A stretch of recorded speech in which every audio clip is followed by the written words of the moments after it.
ဒီအခုပြောသွား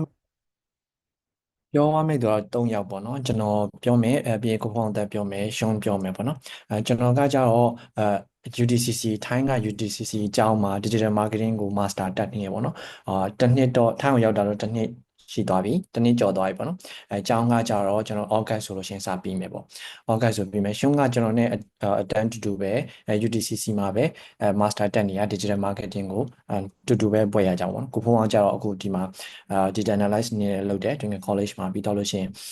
TA နေလည်းလုပ်တယ်ပေါ့နော်ဆိုတော့ကျွန်တော်3 ယောက်လုံးကဒီမှာစလာတော့ဘာကြီးကြုံခဲ့ရလဲအဲ့ဒါလေးတွေကိုတစ်ချက်ပြောပြပေးမယ်ပေါ့နော်ဒီနေ့မှာ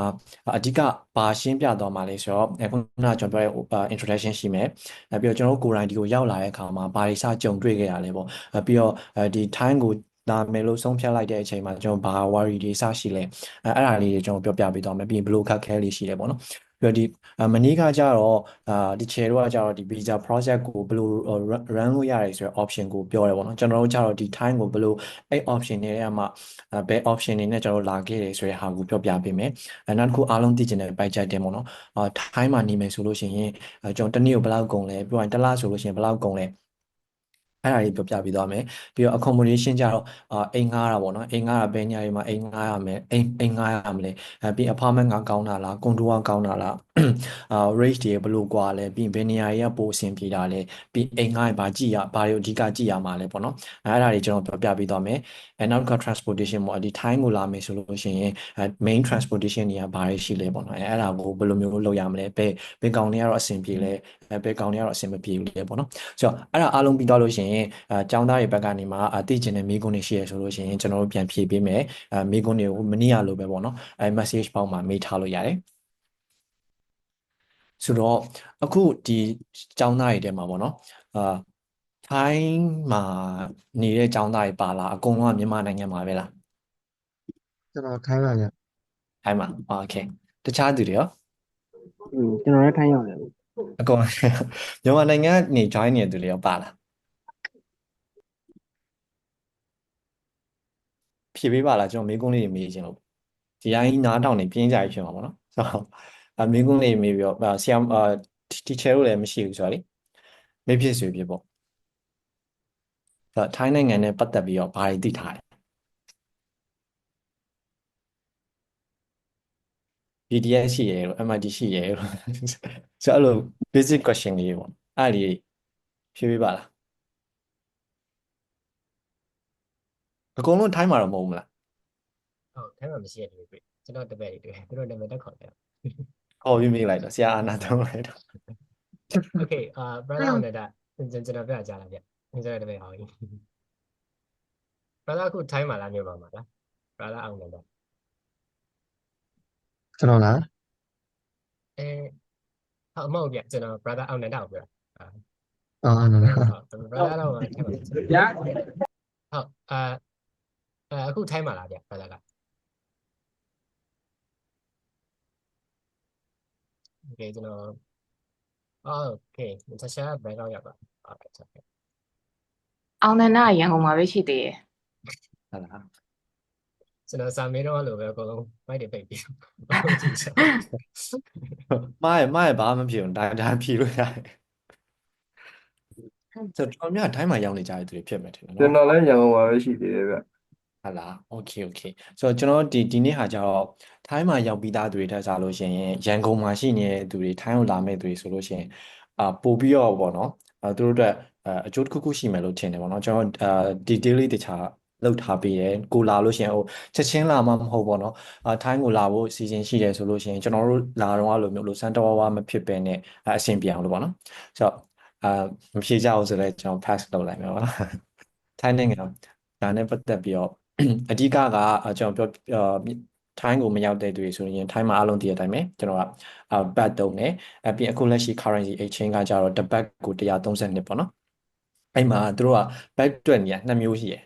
ကျွန်တော်တို့အများနဲ့တိုင်ပတ်တဲ့ဟာပေါ့နော်သူအဲ့လိုတစ်ဘတ်ကို132ကကြတော့ကျွန်တော်စရောက်တော့ဆိုလို့ရှိရင်တစ်ဘတ်ကို100ပဲရှိသေးတယ်တဖြည်းဖြည်းနဲ့တက်တာပေါ့နော်တစ်ဘတ်ကိုမြန်မာငွေ200အထိကျွန်တော်ကြုံမှုတယ်ဆိုတော့ကျွန်တော်ចောင်းစားအပ်တဲ့အချိန်ပေါ့နော်ကျွန်တော်ចောင်းစားအပ်ပြီးတော့ចောင်းလာကသွင်းမဲ့အချိန်မှာဘတ်စည်းက200တက်သွားဘတ်စည်းက200တက်သွားပြီးတော့မှ တေးပေါ်ပထမပုံမှန်ကျွန်တော်ဟိုပဲ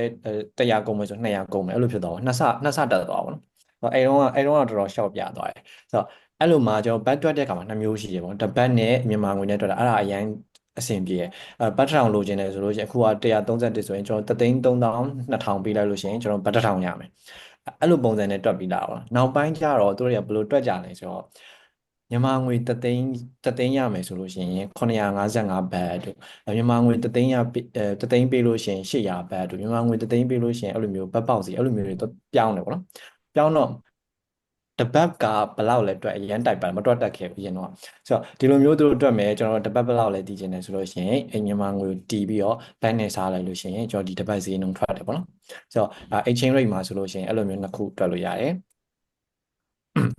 ်နောက်တစ်ခုကျတော့ဒီမှာအဲ့ဂျန်ကောလူတွေမဖြစ်တော့ဝဘနာကတိတ်ပြီးတော့ fan မဖြစ်ဘူးဖြစ်နေတယ်သူတို့မင်းမလို့ပြင်ထားပါတယ်ဆိ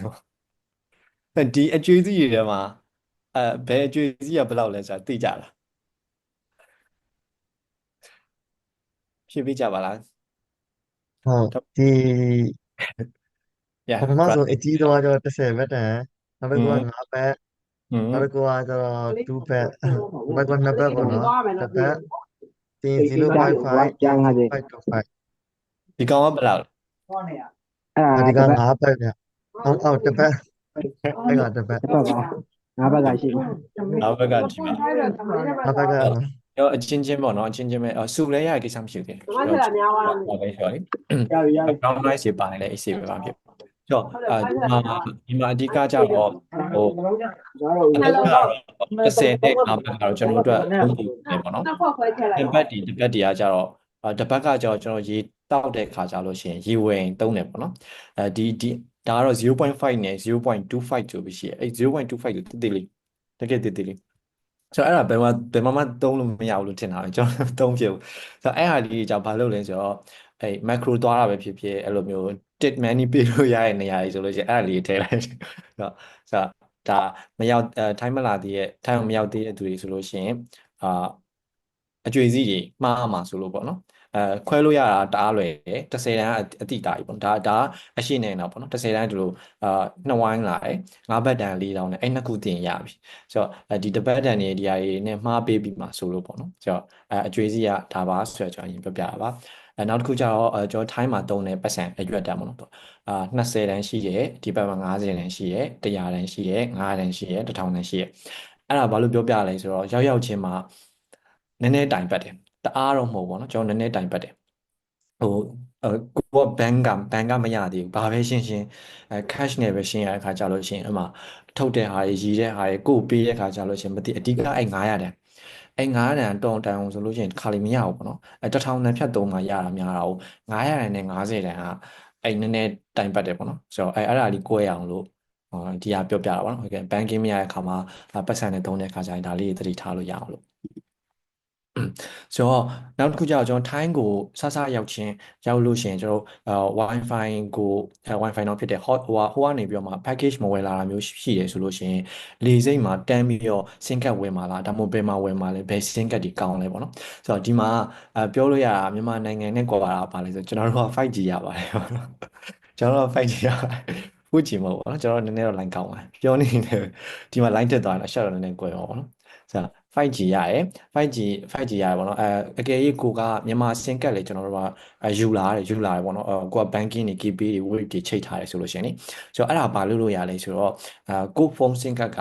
နှစ်ကတ်မရအောင်ဆိုလို့ရှိရင်အဲ့မြန်မာကတ်ကို eSIM သွားလုပ်လို့ရတယ်ဖုန်းထဲမှာပေါ့နော်physical မဟုတ်ဘဲနဲ့ eSIM သွားလုပ်ပြီးတော့ဒီရောက်တော့မှ Thai SIM card ကို one slot ပဲသွင်းလို့ရတယ်ပေါ့နော်အကယ်ကိုဖုန်းကအဲ့လိုမျိုး one SIM card ကတစ်ခုပဲရတယ်ဆိုလို့ရှိရင်အဲ့လိုမျိုးလုပ်လို့ရတယ်နှုတ်မို့လို့ရှိရင်ဖုန်းနှလုံးတွေပါကင်ထားတာမျိုးဖြစ်မှာဆိုတော့လေဆိုတော့အကယ်က Thai မှာလာဖို့ရှိရဲSIM card ကမြန်မာ SIM card လေးလိုတယ်ဆိုလို့ရှိရင်အဲ့ကိုကိုသုံးတဲ့operatorဟာမှာတော့ကြည့်လိုက်ပေါ့နော်သူက eSIM လုပ်လို့ရတယ်ဆိုတော့ဒီ time မှာတော့ကျွန်တော်အသုံးများတာဒီ3ခုပေါ့နော် ANS ရဲ့ DTAC ရဲ့ True ရဲ့ဆိုပြီးရှိရဲဆိုတော့အဲ့မှာကကျတော့နှစ်ခုပြန်ခွဲသေးရပေါ့နော်tourist တွေလာတဲ့အတွက်လာတဲ့သူတွေအတွက် tourist တွေအတွက်ပဲအဲ့လို short term ပေးရအဲ့လိုဒီဘက်စာဟာလေးရှိရဲပြီးတော့ကျွန်တော်တို့ဒီမှာအနေရဲကြရတဲ့သူတွေထိုင်းနိုင်ငံသားတွေသုံးတဲ့ cap ဆိုပြီးနှစ်ခုရှိရပေါ့နော်ဆိုတော့ short term ဝင်နေဝယ်လို့ရှိရင်ပြီးတော့သုံးလို့မရတော့ဘူးပေါ့နော် ဆိုဆို AIS နဲ့ DTEC နဲ့ true ရှိရပေါ့နော်သူကကျွန်တော်ကတော့ကျွန်တော်7 level မှာဝယ်လိုက်တာဟိုလေရင်ကွင်းမှာလေစိတ်မှာ airport မှာတစ်ခါဝယ်မလာဘူးပေါ့နော်ဆိုတော့အဲ့ထဲမှာဘယ်ဟာပိုကောင်းလဲလို့မေးရင်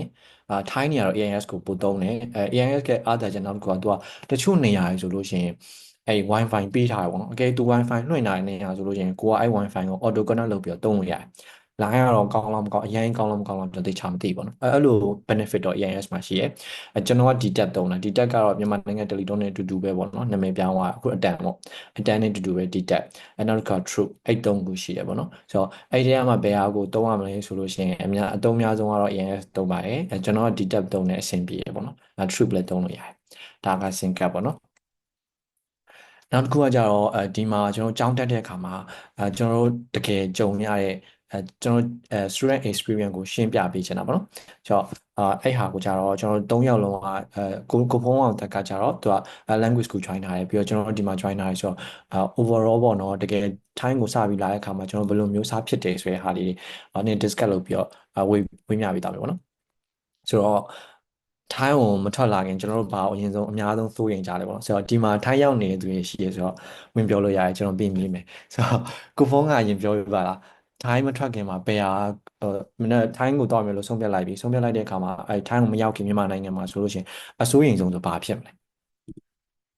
အစိုးရိမ်ဆုံးကတော့ most common ဖြစ်နေချင်ပါတယ်ဒီ immigration ကိစ္စပေါ့နော်ကျွန်တော်ဒီကထွက်တဲ့အချိန်မှာဒီရန်ကုန်ဘက်အချိန်ရောနောက်ဟိုဘက်က Thai ဘက်က immigration ဘက်အချိန်ရောပေါ့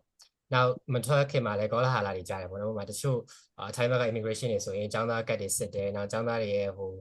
ID တွေစစ်တယ်ဘာညာတွေပေါ့နော်အဲ့တော့ကိုယ်ចောင်းသားကတ်ထုတ်မပေးရသေးဘူးဆိုရင်ငါဘယ်လိုများလုပ်မလဲပေါ့အဲ့လိုမျိုးပေါ့နော် worry တွေဖြစ်တယ်ဒါပေမဲ့လို့ကျွန်တော်ကကြတော့ဒါတဲ့ခါက ED visa နဲ့လာပေါ့နော်ဒီ tourist နဲ့မဟုတ်ဘဲနဲ့ဒီကြိုပြီးတော့3လ ED visa နဲ့လာတာဆိုတော့ university ED visa ဖြစ်တယ်ဆိုတဲ့အတွက်ကြောင့်မလို့ကျွန်တော်ဘာမှတော့ဟိုလိုမျိုးရစ်တာတွေနေတာဘာမှမရှိခဲ့ဘူးပေါ့နော်ဒါအစဉ်ပြေပြီးချောချောမွေးနေရောက်သွားတယ်ဒီဘက်အချက်မှာဆိုရင်ကျွန်တော်ရဲ့ဒီကျောင်း documentation လေးပြလိုက်ရင်လည်းပြီးသွားတယ်ဟိုဘက်ရောက်တော့ဟိုထိုင်းဘက်ရောက်တော့ဘာမှတော့မတောင်းသူတို့တွေကဒီကျွန်တော်ဟိုတောင်းထူရတဲ့ဟာတွေ့ရတယ်ပြီးသွားတယ်ပေါ့နော်ကျွန်တော်ဖြတ်ခွင့်ပြီးရပေါ့ဒါပေမဲ့လို့ဒါကတော့ကျွန်တော်တုန်းက experience ပေါ့နော်ကျွန်တော်တုန်းကကျ physically ဒီembassy ကိုသွားရတယ် embassy သွားပြီး embassy က don't ထူတာပါညာဆောက်ပါတယ်အခုကကျတော့ကျွန်တော်နောက်ပိုင်း online ကနေလုပ်တယ်လို့ကျွန်တော်တွေ့တယ်။ညာတော့အပြင် online ကဒီဟို Gmail ကနေပြီးတော့ပေါ့နော်သူတို့ကဒီ confirmation visa confirmation ကိုဟိုက Thai ဘက်ကနေပြီးကို Gmail ကိုပို့တယ်။အဲ့ Gmail ကိုပြရတယ်ပေါ့။ဆိုတော့ကျွန်တော်ကြားလာလေးပြောမယ်နော်။ဒါကျွန်တော် experience တော့မဟုတ်ဘူး။ဒါကျွန်တော်တကယ်ချင်းပေါ့နော်။ဆိုရင်သွားတော့ကအဲ့ဒီ Gmail ထဲမှာ ED visa ပို့ ED visa ရကြအောင်ပို့ထားတဲ့ဒီ screenshot ပါညာကိုပြတော့သူတို့ကလက်မခံဘူး။သူတို့ကဘာကိုပြခိုင်းတာလဲဆိုရင်အဲ့ Gmail application နဲ့ဝင်ပြီးတော့အဲ့ပို့ထားတဲ့ဒီ application ဒီပေါ့နော် receipt ဖြစ်နေတဲ့ inbox ထဲမှာ like ဖွင့်ရှာပြီးတော့မှဖွင့်ခိုင်းကြတာပေါ့နော်ဖွင့်ပြခိုင်းတာပေါ့ဒီဘက်ကောမြန်မာဘက်ကောထိုင်းဘက်ကျန်ပေါ့နော်ဒါပေမဲ့ဒီ ED visa ဖြစ်တဲ့ဆိုတော့ကြောင့်မလို့အစတော့ပြည်တယ်ပေါ့နော်ဒီလိုမျိုးအရှိကြီးဘာတွေလုပ်မယ်ဘာလုပ်သွားလဲဘာညာအများကြီးမေးစရာမရှိပေါ့အဲ့တော့အဆင်ပြေသွားတယ်ပေါ့အဲ့တော့ကြောင့်မလို့ကျွန်တော် session ပေးနေတာကတော့ဒီကောလာဟာလာတွေကအရင်ထွက်နေပေါ့နော်အဲ့ဒါကြောင့်မလို့အရင်လဲဟိုလိုမျိုးစိုးရင်စိတ်တော့မရှိပါနဲ့ပေါ့နော်ဒါလည်းတစ်ခါမှဆင်နေပြီးတော့အဲ့အကြောင်းနဲ့ပတ်သက်ပြီးတော့ဒီကိုရဲလင်းတို့မရှုံးတို့အဲ့ဒါနဲ့ပတ်သက်ပြီးတော့ sharing လုပ်ဆိုင်ရရှိချင်ပါတယ်ဆိုတော့ကျွန်တော်တော့ကြတော့ကျွန်တော်ထွက်တာပြောရင်sorry လို့ပြောလို့ရတယ်ကျွန်တော်စထွက်တာကြတော့ကျွန်တော်အဲ့government ကစပြီးကြီးညာရဲပေါ့နော်ဝင်ရမယ်ဆိုပြီးစကြီးညာရဲဟာရဲ့နောက်တစ်ပတ်မှာကျွန်တော်တစ်ပတ်အတွင်းပေါ့နော်တစ်ပတ်အတွင်းမှာပဲကျွန်တော်ထွက်လာလိုက်တာဆိုတော့အဲ့လိုထွက်လာခြင်းမှာကျွန်တော်မှာဘာ plan မှမရှိဘူးဘာ plan မှမရှိဘူးဒါပေမဲ့တစ်ခုကောင်းတာကကျွန်တော်က digital marketing career ယူထားတော့ကြတော့freelance များများလုပ်လို့ရတယ်ပေါ့ဆိုတော့အဲ့တစ်ခုလေးနဲ့ပဲသွားမယ်ဆိုပြီးတော့ထွက်လိုက်တာဘာလို့ဆိုတော့သူတို့ရှိမှာဆက်မပေးခြင်းပေါ့နော်ဆိုတော့အဲ့လိုပုံစံနဲ့သွားတော့ကျွန်တော်တို့ကအဲ့လိုမျိုးဖြစ်တဲ့အချိန်မှာကြက်တဲ့ဟာတွေအများကြီးပဲမြန်မာနိုင်ငံမှာဗီဇာစလျှောက်တဲ့ကြက်တာပေါ့နော်အဲ့လိုအကြာကြီးတန်းစီရအဲ့လိုဟာတွေဖြစ်တယ်ပြီးတော့စိုးရိမ်ဆုံးဆိုဘာဖြစ်လဲဆိုတော့အဲ့တော့ကဘာအဓိကစစ်တာလဲဆိုတော့ flight ticket ကို round way လုပ်တဲ့ဟာအခုကတော့ normal အရင်ဖြစ်သွားပြီပေါ့အဲ့တော့က flight ticket ဟာကြီးကအဲ့တော့မှround way ပြမှဖြစ်မယ်ဆိုရယ် rule ကစပေါ်လာဆိုတော့အဲ့လိုဟာတွေရှိတယ်နောက်တစ်ခုကျတော့hotel booking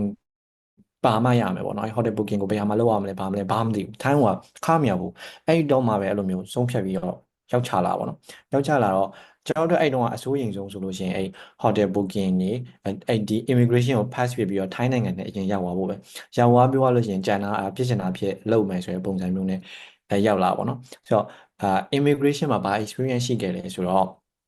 ့ကျွန်တော် booking ကန်ကောင်းတာအဲ့တော့ကျွန်တော်အိမ်ကအမပါလာတယ်အမပါလာတော့အတိအိမ်မှာနေလို့မရတော့ကျွန်တော် hotel booking ကို3ရက်လုပ်လိုက်တာပေါ့နော်တကယ်လုပ်လိုက်တော့မြန်မာဘက်ကတော့ဘာမှမဖြစ် AC ပဲကျွန်တော်လာတော့ကျွန်တော် tourist visa နဲ့လာတာ tourist visa နဲ့လာတယ်အကုန်ပြရတယ်သူတို့ဘက်ကဘာမှမေးတာမြန်းတာဘာမှမရှိဘူးဒီတိုင်းလေးပဲထွက်လာပေါ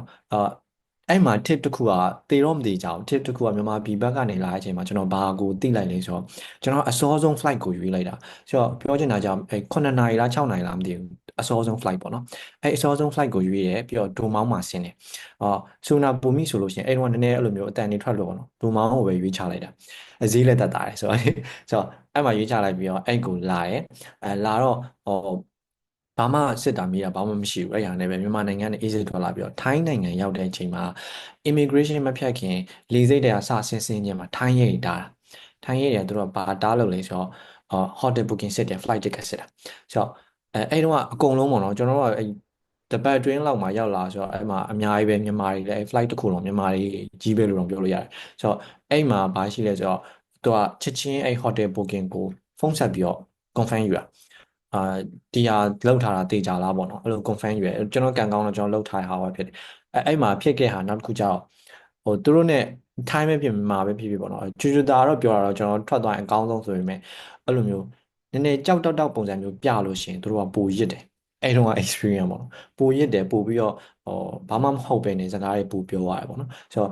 ့ပြီးရင်မြန်မာဘက်ကတော့မြန်မာလိုပြောကိစ္စမျိုးထိုင်းနေကြအဲ့လောက်ထိအင်္ဂလိပ်မကောင်းတော့သူတို့အဲ့လိုအင်္ဂလိပ်လိုကောင်းကောင်းပြောလိုက်သူတို့ကြောက်သွားပြီးတော့လွတ်ပေးလိုက်တာမျိုးလည်းကြုံခဲ့ရတယ်ပေါ့နော်ဆိုတော့အဲ့တော့ကကျွန်တော်အစိုးရိမ်ဆုံးနဲ့ကျွန်တော်ဘယ်လို pass ဖြစ်လာလဲပေါ့အဲ့မှာရသွားတဲ့တစ်ခုကကျွန်တော်စီကိုအလဲပဲလာအဲ့လိုမျိုး tourist visa နဲ့ပဲလာ visit visa နဲ့ပဲလာအဲ့လိုထိုင်းနိုင်ငံလာတဲ့သူတွေဆိုလို့ရှိရင်ထိုင်းအောင်လာတဲ့သူတွေဆိုရင်ကျွန်တော်ကိုလာပြီးflight ticket ပုတ်ပေးဖို့လာပြောတာမျိုးအကူအညီတောင်းတာမျိုးကျွန်တော်မနက်ပိုင်းပဲပုတ်ပေးဖြစ်တယ်အဲ့မနက်ပိုင်းဆိုလို့ရှိရင်ခြောင်တယ်လို့ပြောတော့နော်သူတို့မနိုးသေးဘူးပေါ့နော်အများကြီးမရှိဘူးအဲ့လိုပုံစံမျိုးဆိုတော့ရှုံးတော့ကြတော့ရှုံးပါစဆိုလာတော့နှစ်ခါရှော့ဒီကျောင်းတက်တော့တစ်ခါလာတယ်ဒီ ED visa နဲ့လာတာပေါ့နော်ကျောင်း ED visa နဲ့မလာခင်တော့ကျတော့ tourist visa နဲ့လာလေရပေါ့နော်အဲ့ဒီလာလဲတဲ့အချိန်တော့ကလည်းအဲ့ဒီဘက်မှာခုကဖြစ်နေပြီးတော့ဒီဘယ်လိုပြောမလဲမထွက်ရတဲ့အမိတ်တွေပါထွက်နေပြီပေါ့နော်မထွက်ရအောင်ဆိုတာပြပမထွက်ရတဲ့အမိတ်တွေဒါပေမဲ့အဲ့တော့ကကျတော့ကြံတွင်းကိုလာလဲလိုက်တာပေါ့ tourist visa နဲ့အဲ့တော့ဘာဖြစ်လဲဆိုတော့အဲ့ဒီ tourist visa နဲ့မနှစ်ကလာလဲအဲ့ဒီအချိန်မှာလုံးဝဒွန်မောင်းလေစိတ်ကလုံးဝနာမည်ကြီးနေရဘယ်လိုလဲဆိုတော့လုံးဝဒီဘက်ကနေပြီးတော့စစ်ဆေးရာတွေပြန်လွှတ်တဲ့ဟာတွေကလုံးဝတော်တော်ရွနာမည်ကြီးနေရဖြစ်ချင်တော့ရှုံးဝယ်ထားတာတလဲလုံးနေရပေါ့နော်ဝယ်ထားမြဲဟာအဲ့တော့တငယ်ကြပြောရဲဒွန်မောင်းမဝယ်နဲ့ပေါ့လုံးဝဒွန်မောင်းရနာမည်ကြီးနေရပေါ့ပြန်လွှတ်တဲ့ကိစ္စမှာဒါပေမဲ့ဝယ်ချပလိုက်တယ်ဒွန်မောင်းဝယ်ချပလိုက်တယ်ပေါ့နော်လဲလို့ကလည်းမရတော့အားနဲ့ဝယ်ချပြီးတော့ထွက်လာတော့လုံးဝတလန်လုံးဖျားစာရွတ်နေရပေါ့နော်ရွတ်ပြီးတော့တခြားtourist visa နဲ့လာရဲဆိုပြန်လွတ်ခံရမှာကြောက်တယ်ဘာညာပေါ့နော်ပြီးတော့ group တွေထဲမှာကလုံးဝအကုန်လုံးတက်နေကြတာကွာပြန်လွတ်တယ်စိတ်ပူနေပါညာဆိုတက်လာတော့အဲ့ချိန်မှာဒမောင်းလေးစိတ်ကိုလည်းဝင်သွားဘာဖြစ်လဲဆိုတော့ပြောလို့ရှိရင် TR visa နဲ့ပဲလာအဲ့တော့ပေါ့နော် TR visa နဲ့လာတဲ့ဟာကိုဘာဖြစ်လဲဆိုတော့လုံးဝရှုံးမောင်လေးနဲ့လာတာပေါ့နော်နှစ်ယောက်လုံးကိုရှုံးကဘာမေးဘာဖြေရမယ်ဆိုမောင်လေးကိုပြောထားတာပေါ့နော်ဒါပေမဲ့ဘာဖြစ်လဲဆိုတော့ဘယ်နည်းနေမှာလဲအဲ့လောက်ပဲမေးပြီးတော့ဗမာနေမှာလဲဆိုရဲ hotel booking တောင်မတောင်းထိုင်းဘက်ကပေါ့နော်ဒါပေမဲ့မြန်မာဘက်ကတော့ hotel booking တောင်းတယ်နောက်ပြီးတော့ပတ်စံဘယ်လောက်ပါလဲဆိုရဲအမောက်တောင်းတယ်ပေါ့နော်ပြီးတော့one way ticket မဟုတ်ဘဲနဲ့ဒီ round trip ပေါ့နော်အဲ့ဒီဟာကိုလည်း ticket တောင်းပြီးတော့ရန်ကုန်ဘက်ကတော့မေးရပေါ့နော်ထိုင်းဘက်ရောက်တဲ့အချိန်မှာအရင်နာမည်ကြီးနဲ့ဒွန်မောင်းကဘာဖြစ်လဲဆိုတော့ဘယ်နည်းနေမှာလဲဆိုရဲမိကုန်းတစ်ခုပဲမေးပြီးတော့ကျွန်တော်ဘာမှမကြည့်ပဲနဲ့လှုပ်ပေးလိုက်တယ်အဲ့ချိန်မှာရှောင်းကဘယ်လိုပြောမလဲမြန်မာလူတွေပေါ့နော်အရင်စိတ်ပူနေမှာဆိုလို့ဆိုပြီးတော့ရှောင်းကအဲ့ group ထဲမှာပဲခုနလိုနာမည်ကြီးနေတဲ့ group ပေါ့နော်အဲ့ group ထဲမှာပဲရှောင်းကပေါ့နော်ရန်ကုန်လာကိုထိုင်းအောင်လာမဲ့လူတွေစိတ်မပူကြနဲ့ပေါ့နော်လုံးဝဒါ AC ပဲပေါ့ဆိုတဲ့ဟာမျိုး group ထဲမှာတော့တင်မိလိုက်တယ်ဘာဖြစ်လဲဆိုတော့ရှုံးတင်တဲ့ post ကလုံးဝမရောက်သွားဘူးဖျက်ချပလိုက်တယ်ပြီးတော့တခြားအဲ့လိုမျိုးစိတ်ပူတဲ့ post တွေပဲတက်လာကွာအဲ့ချိန်မှာဘာသတိထားမိလိုက်လဲဆိုတော့ agency ကလှုပ်ရှားနေကြတာကွာအဲ့လိုမျိုးဆိုတော့ပြောချင်တာအဲ့လိုထိုင်းအောင်လာမဲ့လူတွေကအဲ့လိုအရန်စိတ်မပူကြတဲ့ပေါ့နော်တခါကြလို့ရှိရင် agency တွေက group ထဲမှာအရန်သူတို့တွေက သူတို့ရောင်းဖို့အတွက်ပေါ့နော်အဲ့လိုမျိုးစိတ်ပူစရာကောင်းတဲ့အချက်အလက်တွေကိုဖြန့်တာပုံများရယ်ပေါ့နော်ရှင်တို့လာတဲ့အချိန်မှာကိုကconfidence ရှိနဲ့လာပြီးလို့ရှိရင်သူတို့လိုချင်တဲ့အချက်အလက်တွေကိုယူလာခဲ့အဲ့ဆိုလို့ရှိရင်တော့ okay ရယ်ပေါ့နော်ဒီထိုင်းလေစိတ်ဘက်ကအဲ့လောက်ကြီးထီတော့မရဘူးပေါ့နော်ဒါပေမဲ့အဲ့လိုမျိုးအခုကြားနေရတဲ့ပြဿနာတွေကဘာဖြစ်လဲဆိုတော့ပြန်လွတ်တာတို့ဘာတို့ပေါ့နော်အဲ့တော့သူတို့တောင်းတဲ့အချက်အလက်ဥပမာဆိုလို့ရှိရင်tourist visa နဲ့လာမယ်ဆိုလို့ရှိရင်တော့ဒီ hotel booking တွေတော့ပြပေါ့နော်ပြီးလို့ရှိရင်TR visa နဲ့လာတာဖြစ်တဲ့အတွက်ကြောင့်မလို့ဥပမာကိုကဘယ်သွားလဲမလဲဆိုတဲ့ဟာကိုတချို့ဒီကတော့မေးကောင်းမေးနိုင်တယ်ပေါ့နော် immigration တွေကတစ်ခုနဲ့တစ်ခုမတူဆိုတော့ကိုက TR visa နဲ့လာမှာဖြစ်တဲ့အတွက်ကိုကတော့ဘယ်ကိုလာမလဲလာလဲမလဲဆိုတဲ့ဟာမျိုးတော့ကိုကတော့နည်းနည်းသိထားတဲ့နယ်ပေါ့နော်အဲ့လိုဟာလေးကိုပြောလိုက်ရင်တော့ကိစ္စမရှိဘူးပေါ့အဲ့လိုတချို့ agency ရဲ့ group တွေမှာပြောနေကြတဲ့ဟာကြီးကကြသူတို့ရောင်းစားဖို့အတွက်ကြီးလဲနည်းနည်းလေးပါတယ်ပေါ့နော်အဲ့လိုမျိုးဖြစ်အောင်လုပ်ထားရဲဆိုတော့အရန်စိတ်မပူပါနဲ့ပေါ့နော်အဲ့လိုမျိုးပြီးတော့ခုနမေးရဲ့မိကုန်းဆိုလို့ရှိရင်ရွှေထိုင်းအောင်မထွက်ခင်မှာဘာတွေစိုးရင်လဲဆိုတော့ရွှေအဲ့လိုမျိုးမထွက်ခင်မှာကိုက main ကလေးတယောက်တည်းကိုကိုလာရမှာဆိုတော့အရင်နည်းနည်းတော့ကြောက်တယ်ပေါ့နော်အဆင်ပြေပါမလား culture shock တွေရနိုင်မလားပြီးလို့ရှိရင် main ကလေးတယောက်တည်းနေရတာစိတ်ပူစရာကောင်းမလားပေါ့နော်အဲ့လိုမျိုးဖြစ်ခဲ့ပေါ့နော်ဒါပေမဲ့ဒီရောက်တဲ့အခါမှာလည်းတယောက်တည်းနေပေမဲ့လည်းဘာဖြစ်လဲဆိုတော့safe ဖြစ်တယ်ပေါ့နော်လုံခြုံတယ်ပြီးတော့အရင်စိုးရင်စရာတော့မရှိဘူးပေါ့နော်ဒီဘက်မှာဆိုလို့ရှိရင်နည်းနည်းနိုင်ငံရဲ့ခါရှာလည်းနည်းနည်းလေးကွဲဝါဆိုတော့လေဥမာရှင်တို့ဆိုလို့ရှိရင်ရန်ကုန်ပါဆိုလို့ရှိရင်9နာရီကဆိုလို့ရှိရင်အပြင်ထွက်ဖို့အတွက်က safe မဖြစ်တော့ဒီမှာဆိုလို့ရှိရင်လည်းည7နာရီထိလည်းလိုမျိုး main ကလေးတယောက်လည်း safe ဖြစ်တယ်ပေါ့နော်ပြီးတော့အရင်တော့ဆိုတွေးမိတာကတချို့ပေါ့နော်ဒီထိုင်းနေကကုညီကြပါမလားဘာညာအဲ့လိုမျိုးစိတ်ပူတယ်ဥမာဆိုလို့ရှိရင်အခုဒီအိမ်ငှားဆိုရင်တော့မှအင်ရှင်ကလည်းထိုင်းလူမျိုးပဲပေါ့နော်ဒါပေမဲ့တခုခုဥမာဒီဘက်မှာရှောင်းအဆောက်အအုံမှာမိုးရွာတာငလျင်လှုပ်တာတော့အရန်တဲဆိုရင်တို့ကဖုန်းဆက်ပြီး message ပို့ပြီးပါမေးရပေါ့နော်အဆင်ပြေရဲ့လားငါကုညီဖို့လို့လားအဲ့လိုမျိုးကြီးပေါ့အဲ့လိုဆိုတော့စိတ်မပူကြဖို့ပြောချင်ပါတယ်တချို့တွေကကြတော့ agency ကတချို့တွေကနည်းနည်းရောင်းစားဖို့အတွက်တွေလူတွေကိုရှောက်ပြောနေရရှိရပေါ့နော်ဟုတ်တယ်ကျွန်တော်တို့စားလာတော့အဲ့ကိစ္စကတော်တော်ကြီးရယ်နောက်ပြီးတော့ခုနအရှုံးပြောရအောင်မှာဆိုလို့ရှိရင်အဲ့ထိုင်းလူမျိုးတွေပေါ့နော်ထိုင်းလူမျိုးတွေဆိုတာကျွန်တော်တို့အခုအကုန်လုံးတော့မသိဘူးပေါ့နော်အကုန်လုံးမသိဘူးဆိုပေမဲ့ကျွန်တော်အခုအခုနေတဲ့ကာလတစ်လျှောက်လုံးဘေးပတ်ဝန်းကျင်လူတွေအကုန်လုံးအရန်အဆင်ပြေသူတို့ကဟိုကျွန်တော် Facebook မှာတွေမှာဆိုတွေ့တယ်ပေါ့နော်အမြန်မာနဲ့ဘာဖြစ်တယ်ညာဖြစ်တယ်ဆိုတဲ့ဟာမျိုးတွေပေါ့နော်အဲ့လိုဟာမျိုးလုံးဝမကြုံခဲ့ရဘူးအရန်မြန်မာနဲ့ကာချာတော်တော်ဆင်တယ်လို့ပြောလို့ရတယ်မြန်မာလူမျိုးတွေလိုမျိုးပဲပေါ့နော်သူတို့ကကူညီပေးခြင်းနဲ့ဟိုဟာဖြစ်တယ်တခုခုပြောတိုင်းသူတို့လုပ်ပေးတယ်အဲ့လိုပုံစံမျိုးတွေများတယ်ပေါ့နော်တခုကသူတို့ကလည်းအင်္ဂလိပ်စကားအားနေတော့အဲ့လိုတော့ပြောတဲ့အခါကျရင်သူတို့အင်္ဂလိပ်လိုပြောလို့ရှင်တော့နည်းနည်းအဲ့လိုမျိုးပေါ့ရုပ်တည်တည်လေးဖြစ်တယ်တစ်လုံးစားနှလုံးစားလောက်တက်သွားပြီဆိုရင်အားအဆင်ပြေတယ်ပေါ့နော်အဲ့ဒါကျွန်တော်သိခဲ့ရတဲ့ဟာပေါ့နော်အဲ့လိုဟန်ချီအနေနဲ့ပဲပြောအဲ့ဒီအနေနဲ့ပဲပြောအရင်သိပြီဆိုတော့ဒီထိုင်းရောက်ချင်းစကြုံရတဲ့အခက်အခဲကိုကြာကျွန်တော်ဟိုကထိုင်းရောက်နေတဲ့သူတွေကိုကျွန်တော်မေးလိုက်မယ်လုပ်ပါအောင်ကျွန်တော်တို့ share ပေးကြပါအောင်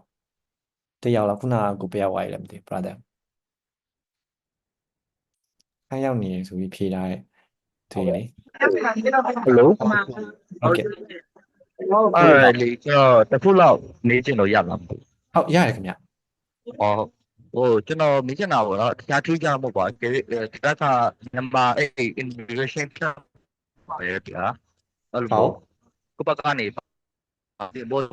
အခုတောင်းမှကြာဗီဇာနဲ့ဆိုတာကိုပမှာမေးလာနိုင်တယ်သူတို့မေးတာကိုဆိုရဲအားလို့ပဲအဲ့လိုမျိုးလေးတစ်ချက်ပြောပြပေးတော့အဲ့ဒီတစ်ခုပေါ့ဟုတ်ဟိုလေကျွန်တော်ပြန်ပြီး confirm လုပ်မယ်နော်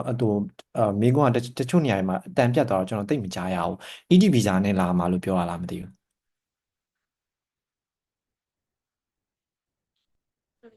ဟုတ်ကဲ့ဟုတ်မြန်မာ immigration ဖြတ်တဲ့အခါမှာဘာတွေမင်းမလဲဘာတွေဖြစ်မလဲဆိုတဲ့ဟာမျိုးမေးရထင်နော်ဟုတ်ဆိုတော့ကျွန်တော်အခုလက်ရှိကျွန်တော်တို့ဟိုဖြစ်နေဟုတ်ကဲ့ခင်ဗျာဟုတ်ကဲအားနဲ့ပတ်သက်ပြီးတော့ဗောနော်ဟုတ်ကဲ့ပြောပါဟုတ်ကဲ့ဆိုတော့အခုလက်ရှိ immigration နဲ့မြန်မာ immigration ပေါ့နော် Thai immigration အဲ့လောက်ထိစိတ်ပူကြမလို့သူတို့ကအဲ့လောက်ထိမဟုတ်ပေါ့နော်ဆိုတော့မြန်မာ immigration ကတော့ရစ်တယ်အဲ့မှာကျွန်တော်ပြောလို့ရတာကျတော့ကျွန်တော်အခုအရင်ကြီးတေချာတော့မဟုတ်ပေါ့နော်3ချိန်4ချိန်လောက်ရှိပြီ3ချိန်4ချိန်လောက်မှာ passport မှာဆိုလို့ရှိရင်အဲ့လိုမျိုးvisit ကအခုမှပထမအဆုံးပေါ့နော်travel မှာသူဘာမှမရှိဘူးအခုမှစလာတဲ့သူလဲလာဘူးလေဒီလပိုင်းကြီးအတွင်းမှာပဲပေါ့နော်ဆိုတော့အဲ့လူတွေအကုန်လုံးကျွန်တော်မနေ့အစောဆုံး flight ကို book လုပ်ပေးလိုက်တာသူတို့တွေပြဿနာမရှိဘူးပေါ့နော်အေးစစ်စစ်ပဲရောက်လာတယ်ဒါပေမဲ့တယောက်တန်ငယ်ချင်းတယောက်ကဒီနေ့ပေါ့နော်ဒီနေ့ကြုံလာသူ့လည်းအဲ့လိုပြောတယ်မနေ့အစောကြီးလားပါတယ်လူပါတယ်ပေါ့နော်အဲ့လိုမျိုးလာလို့အဆင်ပြေလို့ပြောတဲ့အချိန်မှာသူကကြတော့စောလို့ဆိုပြီးတော့နေကင်းမအောင်တပုတ်တာဒီနေ့သူပြန်လှုပ်ခံရတယ်ဒါပေမဲ့သူကကြတော့ visit visa နဲ့ကိုမှဟိုဟာ travel မှာသူ passport အတစ်ကြီးဖြစ်နေတာဘာမှမရှိဘူးပေါ့နော် record လောက်မရှိဆိုတော့အဲ့တစ်ခုကပထမတစ်ချက်ပေါ့နော်နောက်တစ်ခုကသူတို့ED visa နဲ့ကဘာမီးလဲဆိုတော့ပုံမှန်ကအဲ့လို document တွေတောင်းတယ်ကိုဟိုနဲ့6လာဆိုလို့ရှိရင် ED visa ဖြစ်ချောင်းတောင်းတယ် document တွေပြီးတောင်းတယ်ပေါ့နော်ပြီးတော့ခုနကကိုပေါင်းတယ်ပြောသွားတဲ့ဟာမှာဆိုအဲ့ student card ကဟိုသူတောင်းလို့ကိုမပြနိုင်ဘူးဆိုကျွန်တော်တို့ရေးဘာပြောလို့ရတယ်ဆိုတော့ student card ကကျွန်တော်တို့ကျောင်းရောက်တာနဲ့အဲ့လိုမျိုးပေးတာမဟုတ်ဘူးကျောင်းဖွင့်တာကျောင်းတက်တာနဲ့တော့ပေးတာမဟုတ်ပေါ့နော် student card ပေးရဲ့အချိန်ဆိုတော့တည်တံ့ရှိရဆိုတော့ကိုကကျောင်းစတက်တဲ့အချိန်မှာကျောင်းစတက်မဲ့အချိန်မှာ student card ကဘယ်ကျောင်းသားတွေရှိမှမရှိမနေဘူးဆိုတော့အဲ့ဒါနဲ့ပတ်သက်ပြီးရစ်လို့ရှိရင်ကျွန်တော်တို့အဲ့ဒါပြောလို့ရတယ်ပေါ့နော်ပုံမှန်မေးတဲ့မေးခွန်းတွေဆိုလို့ရှိရင်ကျတော့ဘာဖြစ်ကျွန်တော်တို့အနီးနားမှာကြုံရတဲ့ဟာတွေပေါ့နော်ဆိုတော့ဘာတွေမေးတက်လဲဆိုရင်သူ document တွေတောင်းတယ်ပြီးတော့ကိုကအဲ့ document တွေအကုန်ပါသွားရတယ်ပြီးတော့pay slip ပေါ့နော်ကျောင်းလားကတွင်းထားတဲ့ဟာကျောင်းလားကတွင်းထားတဲ့ဟာအဲ့ကောင်ပါတယ်ဆိုလို့ရှိရင်ကောင်းကောင်းပြောလို့ရတယ်အဓိကအဲ့ဒါပါပဲကျန်တဲ့ဟာတွေကတော့အတိအကျ hotel booking ဘာညာတရကအဲ့ဒါတွေကသူတို့ရှောက်မေးရပဲကိုလောက်ထားရဆိုအကုန်ပြောလို့ရတာပေါ့နော်ဟိုသူတို့ကခုနကလိုမျိုးကိုပေါင်းတဲ့ဆိုရင်ဒီလိုမျိုးတစ်ခုထောက်တယ်အဲ့ကျောင်းသားကနေထောက်တယ်ဆိုလို့ရှိရင် is normal ဆိုတော့သူတို့ပြန်ရှင်းပြလို့ရတယ်ပေါ့နော်ဆိုတော့ဒါကကျွန်တော်ပြအဲ့ဒါရှင်းဖို့ကျတော့လေsecond short ကျ first တိုင်းက TR visa နဲ့လာပါတော့second တိုင်းကကျတော့ short ED visa နဲ့လာ ED visa နဲ့လာတော့ तू ကဘာ short ကြတော့ဘာတောင်းလဲဆိုတော့ထိုင်းစကားပြောတတ်လားဆိုပြီးလာမေးရပေါ့နော်လာမေးတော့မပြောတတ်ဘူးလို့ပြောလိုက်တယ်ပြောတတ်ဘူးပြောတော့ဘာကျောင်းမှာတက်မှာလဲဆိုပြီး short ပြောတယ်short ပြောတော့ short သူ Harvard State University ပေါ့နော်ပြောလိုက်တော့သူကမသိဘူးတဲ့မသိဘူးတဲ့အဲ့နဲ့မသိဘူးဆိုတော့သူကျောင်းရဲ့ကျောင်းထောက်ခံစာရေးရှိရပေါ့နော်ဆိုပြီးတော့သူ့လုံးဝကျောင်းငွေသွင်းထားတဲ့ slip ရပြီးလို့ရှိရင်ကျောင်းဘက်ကနေပြီး acceptance letter ထုတ်ပေးထားရှိရပေါ့နော်အဲ့ဟာ email ရလာတဲ့ဟာကိုကျွန်တော် print ထုတ်လိုက်တာအဲ့ print ထုတ်ထားတဲ့ဟာရဲ့ပြီးရင်ကျောင်းကိုငွေခြေထားတဲ့ဟာရဲ့ပေါ့နော်အဲ့ဟာလို့ file လေးတစ် file နဲ့စုထားလိုက်တယ်စုပြီးတော့အမှသူတို့ကအဲ့ကျောင်းမသိဘူးလို့ပြောတဲ့အချိန်မှာအဲ့ file တစ်ခုလုံးသူတို့ထုတ်ပြလိုက်တဲ့အချိန်မှာသူတို့အဲ့ file ကြည့်ရဲပေါ့နော်ကျောင်းရဲ့ acceptance letter နဲ့ပြီးတော့ငွေသွင်းထားတာမှန်လားဆိုတဲ့ဟာကိုသူကြည့်ရဲပေါ့နော်ကြည့်ပြီးတော့ okay ရဆိုပြီးတော့ pass ပေးလိုက်တယ်အဲ့လိုမျိုးရှိဟုတ်တယ်ဆိုတော့အဓိကကတော့ကိုအဲ့ရမှာစိုးရင်လည်းဆိုလို့ရှိရင်အဲ့နှစ်ခုပါတယ်အဲ့နှစ်ခုပြနိုင်တယ်ဆိုလို့ရှိရင်တို့ပြန်ပြောလို့ရတယ်ပေါ့နော်ဆိုတော့အဲ့လောက်ဆိုကိုကာဗာဖြစ်မယ်ထင်တယ်ဟုတ်ကဲ့ပါခင်ဗျာဟုတ်ယူပါခုနထိုင်းရောက်ပြောရတယ်ပြင်ပါလားအားကြတယ်ဟုတ်ပြောအခုမှရန်ကုန်ကလာမှာဆိုတော့လေနည်းစိတ်ပူတာအကဲကွာအဲ့လိုမလိုက်ခင်ဒီဘက်ကမြန်မာနိုင်ငံ airport ဘက်ကနေ immigration ဖက်တဲ့နေရာမှာအဲ့လိုတိုင်ပတ်ပြီးတော့အဲ့လိုကြားတယ်မှာစိုးလို့တွေပါတယ်ပေါ့အဲ့လိုစိတ်ပူလို့ရသိရမှာဟုတ်ရတယ်ကျွန်တော်လည်းအဓိကအဲ့ဒါပေါ့နော်ကိုတိုင်းထွက်လာတော့ကလည်းအဲ့ဒါကိုတအားစိတ်ပူခဲ့တော့ဒီ webinar လုပ်ခြင်းအကျိုးကျေးအဓိကအကြောင်းရင်းကကြတော့ကျွန်တော်တို့အဲ့ဒီကျွန်တော်တို့လုပ်တဲ့ program နဲ့သက်ဆိုင်ခြင်းတက်ပေါ့နော်လာမယ်လို့စဉ်းစားထားတဲ့သူတွေလာဖို့စဉ်းစားနေတဲ့သူတွေဒီနှစ်ပဲဖြစ်နောက်နှစ်ပဲဖြစ်အဲ့လိုအကြောင်းသားတွေကကျွန်တော်တို့ကိုယ်တိုင်ကြုံတွေ့ခဲ့ရတဲ့ဟာလေးကိုသူတို့အဲ့လိုမျိုးမကြုံအောင်ဘယ်လိုလုပ်ရမလဲဆိုတဲ့ဟာကိုကိုယ်တိုင်ကြုံမိတဲ့သူအနေနဲ့လုပ်ပေးတာပဲပေါ့နော်ဆိုတော့သိကျင်တဲ့မိကုံဘာမဆိုရင်မေးလို့ရပါတယ်အခုကအမရှောင်းပြောပါခဲ့လို့ဆိုဒီဘက်ကပြင်ဆင်ထားလို့လိုတာဆိုရင်တော့ဒါတွေပြင်ဆင်ထားလို့ရတဲ့ပုံစံမျိုးပေါ့နော်အဲ့လိုတော့ပို့ပြီးတော့သိသွားတယ်ပေါ့ခင်ဗျာပြင်ပါလားဟုတ်ကဲ့ဟုတ်အဲ့ဆိုရင်လုတ်ပါအောင်ခုနကျောင်းထိုင်းရောက်နေတဲ့သူတွေဖျက်သွားဖြည့်ပေးပါအောင်ကိုမရဘူးဟုတ်ကဲ့ကိုအခုလည်းပဲထိုင်းရောက်ချင်းဘာထိုင်းအခုကျွန်တော်မြန်မာပြည်ထွက်လာတယ်ထိုင်းရောက်တဲ့ပထမဆုံးလာမှာဘာတွေ surprise လုပ်ခဲ့ရလဲပေါ့ထိုင်းမရောက်ခင်မြန်မာပြည်မှာအခုဟိုတနအခုပြောသွေးနေကိစ္စတွေပေါ့မြန်မာအဓိကထိုင်းကဒီဗီဇာနဲ့လာမယ်ဆိုရင်လွယ်ဝင်ရလဲလွယ်အရင်စစ်ဆေးတာပါညာတော့မရှိဒီဗီဇာဆိုရင်ကျွန်တော်တို့လုံတောင်းရဲ့ email ကိုပြနိုင်တဲ့ပါညာဆိုရင်ရတယ်မြန်မာကျတော့အဲ့လိုတကူမဟုတ်တကူရှိတယ်ပေါ့ အဓိကမိန်းကလေးကိုတော့အရင်မရှိဘူးပတ်သေးတယ်ညားယောက်ျားလေးတွေပဲဖြစ်တာကျွန်တော်ကဟိုတကြံမတိုင်ခင်ကဒါဆိုတော့အဲ့တော့ကဘာဖြစ်လဲဆိုတော့အဲ့တော့ကအဲ့ဟိုဘက်ကနေပြီးတော့ print ထုတ်လာအကြောင်းကပို့လိုက်တဲ့ဒီအကြောင်းအပ်ထားတဲ့စာရွက်တွေကို print ထုတ်တယ် print ထုတ်ပြီးတော့ကျွန်တော်ပြဒါပေမဲ့အဲ့စာရွက်ကိုလုံးဝလက်မခံအဲ့ print ထုတ်ထားတဲ့ဟာကလုံးဝသူတို့အတုတွေပါငါတို့လာချင်းမထဲနဲ့ပေါ့မြန်မာဘက်ကစစ်တပ်ပေါ့စစ်တပ်ကကောဒီကစာဖာဘက်ကလာပြီးတော့စာဖာဘက်ကစစ်တဲ့လူတွေဖြစ်တဲ့ကြောင့်ငါတို့လာချင်းထဲနဲ့ပေါ့မင်းကြောင်းနာမည်မင်းကြောင်းရဲ့ email ပေးပြဆိုပြီးပြခိုင်းတယ်ပေါ့အဲ့ဒီချိန်မှာကျွန်တော်ကြောင်း email ရှာတဲ့ခါရှာလို့မတွေ့ဘူးရှာလို့မတွေ့တဲ့အချိန်မှာအဲ့မှာလုံးဝဖုန်းကိုစစ်တဲ့ခါကျတော့ဘာသာလို့နေတိထားပါပေါ့နော်တကယ်ချင်းနဲ့ပဲသူနဲ့ပဲပြောထားတဲ့ဟာရှိ conversation တွေ Viber တို့ Messenger တို့အဲ့လိုပြောထားတဲ့ဟာရှိလို့ရှိရင်တစ်ခါရဲ့ဖြတ်သွားလိုက် immigration မရောက်ခင်နဲ့တစ်ခါရဲ့အကုန်လက်စားနဲ့အကုန်ဖြတ်သွားတာအဲ့လေဟိုဘက်သွားမဲ့ကိစ္စတွေအကုန်လုံးလုပ်ကိစ္စထားပါတော့ဒီမှာကျောင်းသားပြည်သားလာမယ်လေအလုပ်ဖို့အတွက်လာတဲ့လူတွေရှိမှာပေါ့နော်အဲ့လိုမျိုးဟာဆိုလုံးဝ conversation ကိုဖြတ်သွားတယ်ကျွန်တော်တစ်ခုကြံသွားတယ်အဲ့မှာဟိုတလပိုင်းတော့ပြောတာကျွန်တော်တကယ်နဲ့ပြောတဲ့ဟာလေးအဲ့တစ်ခုကြံသွားအဲ့တစ်ခုနဲ့ကျွန်တော်ကြည့်တော့နောက်ဆုံးလောက immigration အောက်ကိုပြန်ဆင်းသွားနော်ပြန်ဆင်းသွားပြီးတော့ပထမမနက် flight နဲ့လာလို့မနက် flight ကမရတော့ပဲလေလူကငိုချင်သိတော့ပေါ့လောကအထုပ်တွေပါလေးပြန်ပြီးတော့ဒီလေးကပြန်အပ်လိုက်တယ်ပြန်အထုပ်တွေပါဖြစ်တော့အဲ့မှာဒီ email ကအဲ့ချိန်ကျမှတွေ့တော့ကျောင်းအဲ့ကျဲလေးကိုသွားပြန်ပြောတော့ကျွန်တော်ဒီမှာ email ရောက်ပြီပေါ့နော်ကျောင်းပို့ထား email ရပြီအဲ့ email နဲ့ကျွန်တော်သွားလို့ရလားသွားလို့မရဘူးလေမင်းတို့နောက်နေ့မှလာတော့အဲ့လိုအပြက်ပြောတာဗျာတကယ်တော့အဓိကသိထားမှာကျွန်တော်ဟိုဘာသာဆရာမစာဆရာကူးတာတော့ကူးပါဘောနော်ကူးတယ်ဒါပေမဲ့သူတို့တခါကျရစ်ချင်လို့ရှိရင်အဲ့စာဆရာမကြည့်ပဲသူကကျောင်းကလုံးဝကိုယ်တိုက်ရိုက်ပို့ထား email ကိုပဲသူတို့ကြည့်တယ်အဲ့တော့အဲ့ကျောင်းရှိလားမရှိလားဆိုတာသူတို့အဲ့ tablet ရှိတယ်အဲ့ immigration gate နောက်မှာ tablet ရှိအဲ့ tablet မှာသူရှာပြီးကြည့်တကယ်အဲ့ကျောင်းရှိတယ်ဆိုတော့မှသူကလွတ်ပေးတယ်ကျွန်တော်နောက်တစ်ခေါက် try ကြည့်နေ့လေကျွန်တော်လေနဲ့သွားပြီးလေကတော့ဟိုဘယ်လိုပြောမလဲဒီဘက်ကဝယ်ထားလေကဟိုတရက်အတွင်းမှာမလိုက်ဖြစ်ဘူးပထမတရက်နဲ့မလိုက်ဖြစ်လို့နောက်တရက်အတွင်းမှာဒီနောက်တရက်နဲ့နောက်လိုက်ဖြစ်တယ်ဆိုရင်တော့ထပ်မပေးအောင်လေကထပ်မပေးအောင်တကယ်လို့နောက်နေ့မှလာမယ်ဆိုတော့လေငါထပ်ပေးရအောင်လေငါနှစ်ခါကုန်သွားတယ်ပေါ့နော်အဲ့ဒါတခုတော့ရှိအဲ့တော့ဟိုမသွားခင်မှာ conservation တွေအကုန်ဖြတ်သွားပြီနောက်အဲ့ဒီလေဟိုဘက်နိုင်ငံဘာလို့မှညာလို့မှဆိုတဲ့ဟာအကုန်လုံးဖြတ်သွားပြီအကုန်အဲ့ဒါအကုန် delete သွားတယ်delete သွားလို့ရှိရင်မှimmigration ဖြတ်တဲ့ခါကျတော့ဆိုရင်ဟိုအဲ့စနာအကြောင်းပို့တာ email တစ်ခုပဲဖုန်းထဲမှာခဏတင်ထားပါတော့တင်တာအဲ့ဒါကိုhome key နဲ့ပြန်ထွက်ပြီးတော့တင်ထားပါတော့တကယ်လို့ကိုယ်ကစာပြလို့မရဘူးဆိုရင်တော့ဒီအဲ့စနာ email ပြလိုက်ပြပြီးတော့သူဟိုနည်းတောင်းမှန်နဲ့ပြောမှရမယ်မြန်မာ immigration မှာပေါ့မြန်မာ immigration ပဲရှိသေးတယ်အဲ့မှာကျွန်တော်နောက်တစ်ခေါက်တောင်းမှန်ပြောပြီးတော့မှဒီ email ကိုကျွန်တော်ကျောင်းသားတကယ်တက်မှာပါသူကပြောသေးတယ်ဗျာဟိုမင်းကျောင်းတော့တဲ့ဟာလဲထဲမှာတော့တက်လို့ရတဲ့ဟာပါဆိုပြီးပြောဟိုကိုနိုင်ငံကဘယ်လိုဖြစ်နေလဲဆိုတော့ပတ်စံရှိတာအောင်မှဟိုသူများနိုင်ငံမှာကျောင်းတော့တက်ချင်တော့တက်ခွင့်မရတဲ့နိုင်ငံဖြစ်နေတယ်အဲ့လိုဒီကောင်ကြီးကဟိုစာမတက်ဘူးလေတွေပြောတော့အဲ့လိုမျိုး